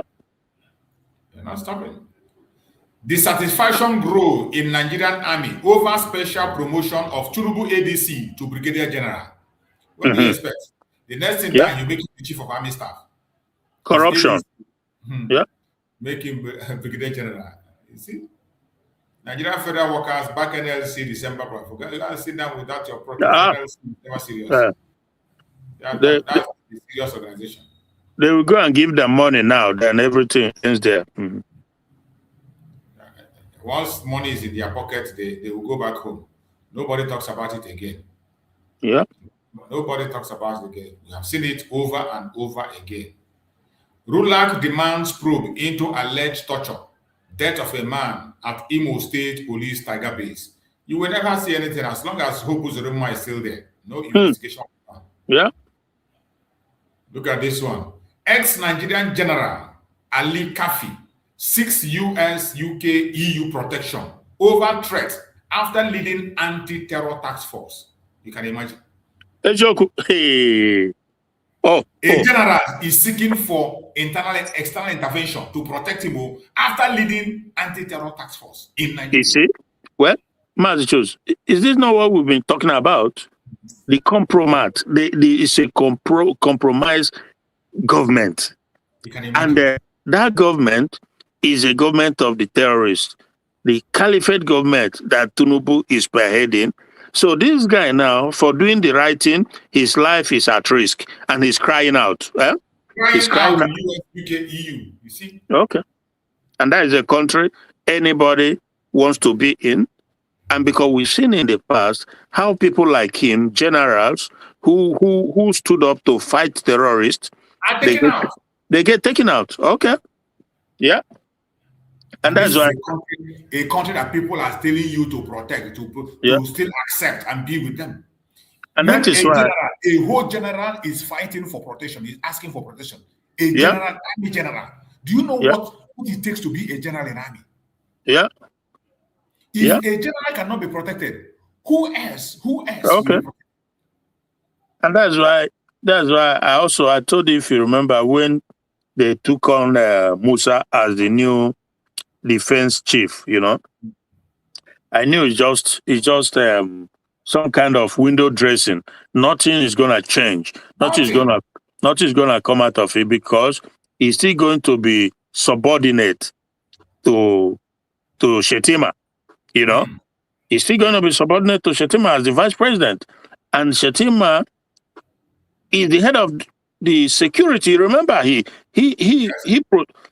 that position himself, that he will be in charge of security and Tinubu will be in charge of economy. And Shetima is a terrorist himself. So what do you expect? So Christopher Musa, whether he's genuine or he's not genuine, whether he believes in in the life of Christians in Nigeria or not, whether he's also one of those who believe in Islamization of Nigeria, I don't know. But what I do know is that it's not going to make any difference, except, and I repeat, except the U.S. government comes up, right, and assist in doing the right thing. Nothing is going to change. The same kidnapping, you just read one now, it's going to continue.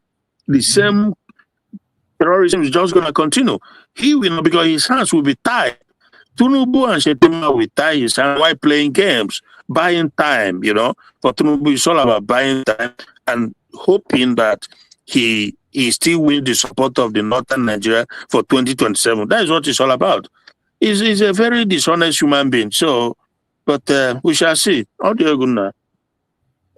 This one says, breaking. Over 20 worshippers kidnapped in Kogi Ekwa Church.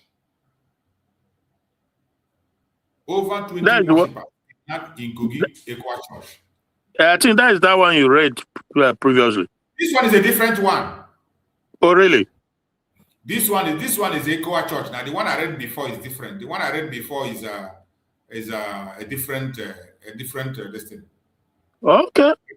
Let me check. It's a different. It's not the same. This one is a different thing. Okay. The one I read before is totally different from this one. Okay. The one I read before is Kogi attack. Okay, still Ekwa Church. Okay, I think it's that Ekwa Church. The same Ekwa Church. It's the same one. Okay, yeah, it's the same one, the same Ekwa Church. But here they mentioned the number 20. 20 people abducted. This one say Dangote accuses NMDPRA boss Farouk Ahmed of spending 5 million on children's school in Swiss, children's Swiss education. That one a new thing. Renowned filmmaker Rob. No, these ones are not for us. Odinkalu laments shrinking democratic freedom in Nigeria. Says protesting mass killing now a crime. You never see anything. Another madman. Only to speak grammar. He will never do anything. All the grammar where you don't speak all this one, professor without any impact. Yeah. Odinkalu laments shrinking democratic freedom in Nigeria. Now today it begins shrink. You follow if you help them to shrink it. You follow. Exactly. It says protesting mass killing now a crime. If you protest mass killing, they open fire on you now. Not what you receive. They open fire on you. Australia moves to tighten gun law after father and son kill 15, injure over 40 at Bondi Beach. You see one thing with all these people, they will leave the main thing, they will leave the main problem and they will solve in a different thing. That is why United States is different. That is why the Donald Trump government is different. Yeah. They are focusing on tightening gun law. Which gun law will they tighten? Focus on the real problem, the extremists, focus on them. They talk of gun law. If you put gun law, they use knife, chop person head, even for United States, UK, they use knife to act. They talk of tighten gun law. No matter how you tighten the gun law, they will get it. If they want, they will get it. Law graduate sues education minister, Nigerian law school. Yeah, they can also build. I said they can also build dirty bombs, go into a massive crowd of people and blow up themselves. So tightening gun law is not entirely the solution. So this one is Erufai denies saying 2027 presidency should go to southern Nigeria. Erufai denies saying 2027 president should go to southern Nigeria. But I never see anything. I never know this man said. I never know Erufai. When they see the joke, you are still joking. They are still joking. PRP warns FIRS France MOU threatens Nigeria's sovereignty. We're gonna go sit down. The tax, not be the tax. These people, these people are not. They are unbelievable. They are unbelievable. The only solution and remedy remains Biafra. Create country according to value system, and that is the only solution. This one say what? Minister Omahi says no need for Biafra. Yeah. Biafra agitation again amidst Southeast integration under Tinubu government. You see this madman. This madman Omahi. Minister Omahi says no need for Biafra agitation again amid Southeast integration under Tinubu government. Now, who they integrate? Who be that? When they say this Southeast, who are they? Which people they integrate? Who are the people? My brother, you know, for when it comes to this, yeah, for me again, these are the agents that were planted in our midst. You know, all these Umahi them, Hopu Zodema, and the rest of them. So, Umahi, but basically he's speaking for himself. He's not speaking for me. And maybe he's not even speaking for his closest relative. You know, he just after their own pocket, because when they come out from governorship, they join the ruling party for another political appointment where they can continue to secure their lives, because they know.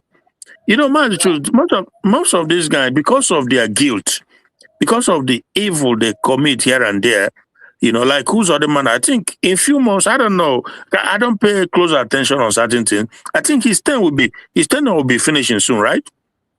Who? Who's other man? Yeah, he's finishing very soon now. And you will see that when he finishes, he will. You know what is going to happen? He will, because he's APC, they will give him another appointment where he will get adequate protection. Yes. Yeah, because they know they've and in our chundi also, you know, million also, anywhere also. So they will always switch back and forth in the government for that security, for that protection. They know they can't walk on the street. They can't go. We see in the Western world, governors, mayors, you know, and their secretaries, ministers, they go everywhere. When I was in Rotterdam, I used to ride bicycle in Rotterdam. Bicycle with the mayor of Rotterdam, you know. We park the bicycle at the train station, joint train. I go to my work. He goes to his office. Bicycle, the mayor. Morning, good morning, stuff like that. But nobody can do it in Nigeria. You know? Nobody can do it, you know, eh? Yes. We are the one doing. Defense Minister Matawale Emisri tried to pressure witness to withdraw testimony against him. It's not news now. We don't say they do it. See this one on Nigerian level. Now you see we are military, then they beat an innocent man in the street. Brutalization. That is what Nigeria is known for. Yeah. They can brutalize everybody. You see how they are beating this man up. Yeah. And the man no agree. The man no agree at all. The man no agree. He fight back. He's fighting back. Intimidation. That is what you see in Nigeria. Even somebody where you fit beat one-on-one, he will wear uniform, they slap you. Yeah. He will wear uniform, begin slap you up and down. Oh God. Nigeria. Yeah, okay. Showore orders return to Kuje court as trial over October Freeman's Nnamdi Kanu now protests resume. Yeah, Showore and Aloy Ejimako with other people, they are in the court today. They went to court today. Okay. Over the protest. Yeah, over the protest. They went to court today. That is it. So that's all. Also, go ahead. Yeah, I heard that Ngige is in Kuje now. Of course, then Ngige, that one they cool for Kuje Tete. He's enjoying his life. Oh my God. The guy is having fun, Kuje. If Nigeria, God forbid that Nigeria, enjoying himself. God forbid that Nigeria continues. That is a hope and prayer that the sooner the better disintegrate. If not, trust me, if not, you see this useless Devil Omahi, who is asking us, who is saying that there's no need for Biafra anymore because Tinubu is integrating us into Nigeria. If God forbid Nigeria continues and another government comes in power, Umahi will end up in Kuje or somewhere because this Minister of Works is handling, they have had accusation about what he's doing with money. Yes. And he's an Igbo man. And these people, I don't know what happened to them. How can you not see that you have a problem with Nigeria as an entity and as Ondi Igbo? How many times have you heard that a Yoruba ex-governor or a Northerner ex-governor is in Kuje prison? Have you? I'm not sure. Correct me if I'm wrong. Have you seen that? I never see my brother. And Kuje, and Ike Kuremado is language another Igbo man. But that crime they accused him of, there are so many people who have committed the worst, but they are nowhere. Yaya Bello, all those ones, we know them. Where are they? They are walking straight. Ike go, my dear brother. And Omar, he is coming to put this rubbish. Eh? Oh, God. Thank you so much. We're going to be rounding up now. Give us your closing remark as we round up the program. All right, man. Yeah, my brother. Thank you for the effort, and by the grace of God, we'll find a way for another day tomorrow, and as much as the internet lets me. But it always seems to happen that usually between this time, it give me it cut me some slacks. I don't know, but maybe. But anyhow, we continue to push no matter what. So, thank you so much, and we've said all there is to be said. No matter how is ways on exactly. You can't be so deceived. The truth is right there before you, staring you in the face. You know, Nigeria, bro, is not for us. How many times would something happen then you learn and use your brain? Talking about market side, blah blah blah. Are you mad?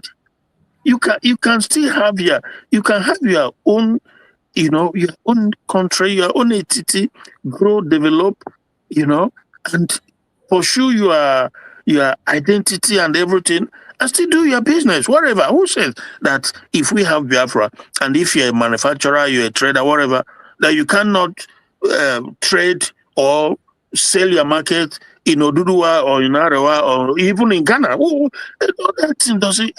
It's just crazy to be looking at those areas, because there's nothing stopping you. There are nations that are 1 million, 2 million. They still do their business, they trade. In fact, some don't even have seaport, but on bilateral basis, they get their goods from a nearby country, so these things, but they always make it look as if it's some kind of, it's not a puzzle, but they make it look like that if Nigeria break up, we will not do this anymore. What is Nigeria? What are you getting? There's nothing more to lose when it comes to Nigeria. And for those who are saying, if Trump come, we're like sure that anywhere they go, well, Nigeria, there's nothing more to lose. Every day they are kidnapping people, they are buying people in Nigeria.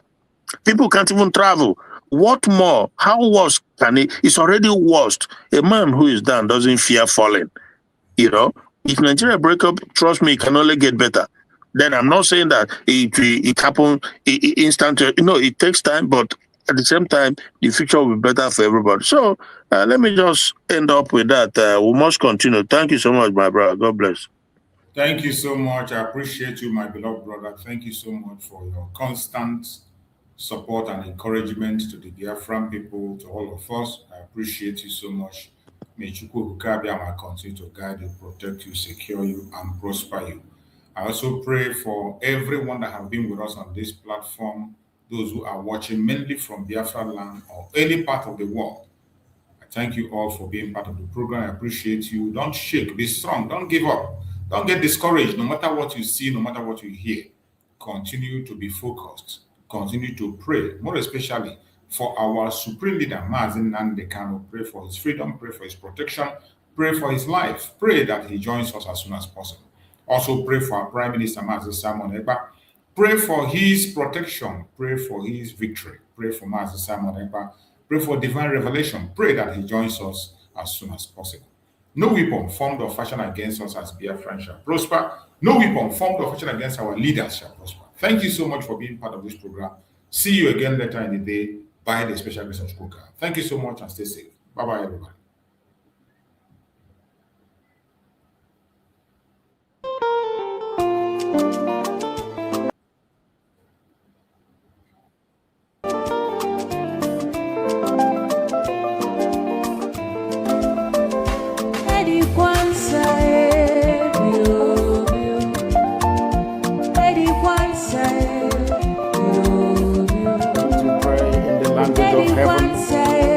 The very oldest language on the face of this earth.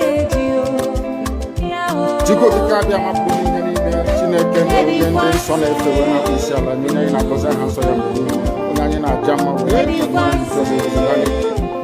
Yana Faros, Obanana, all the other and then saw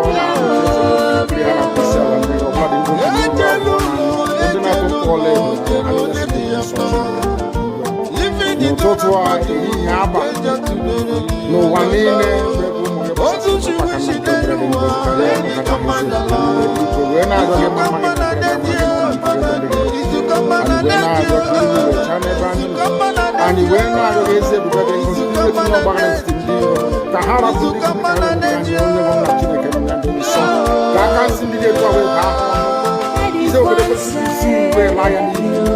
and you were not young.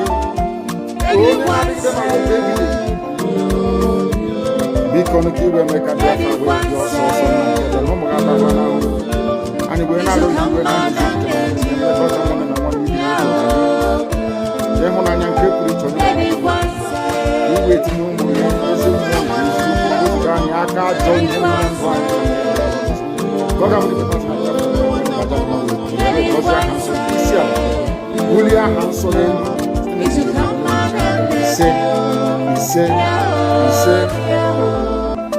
But you know what? I would like you to believe that someone is the cause of this. No.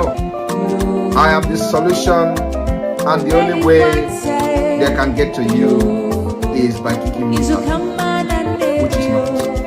I have come. Look what you do.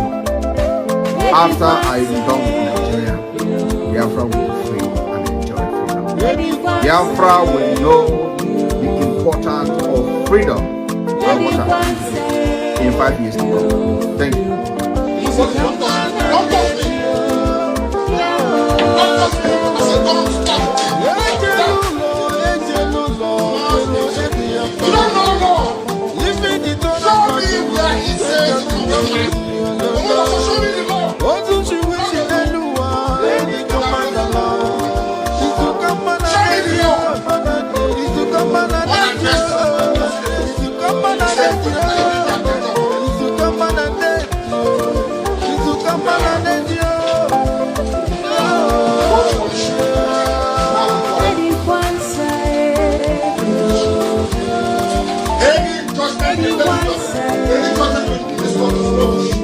Ask him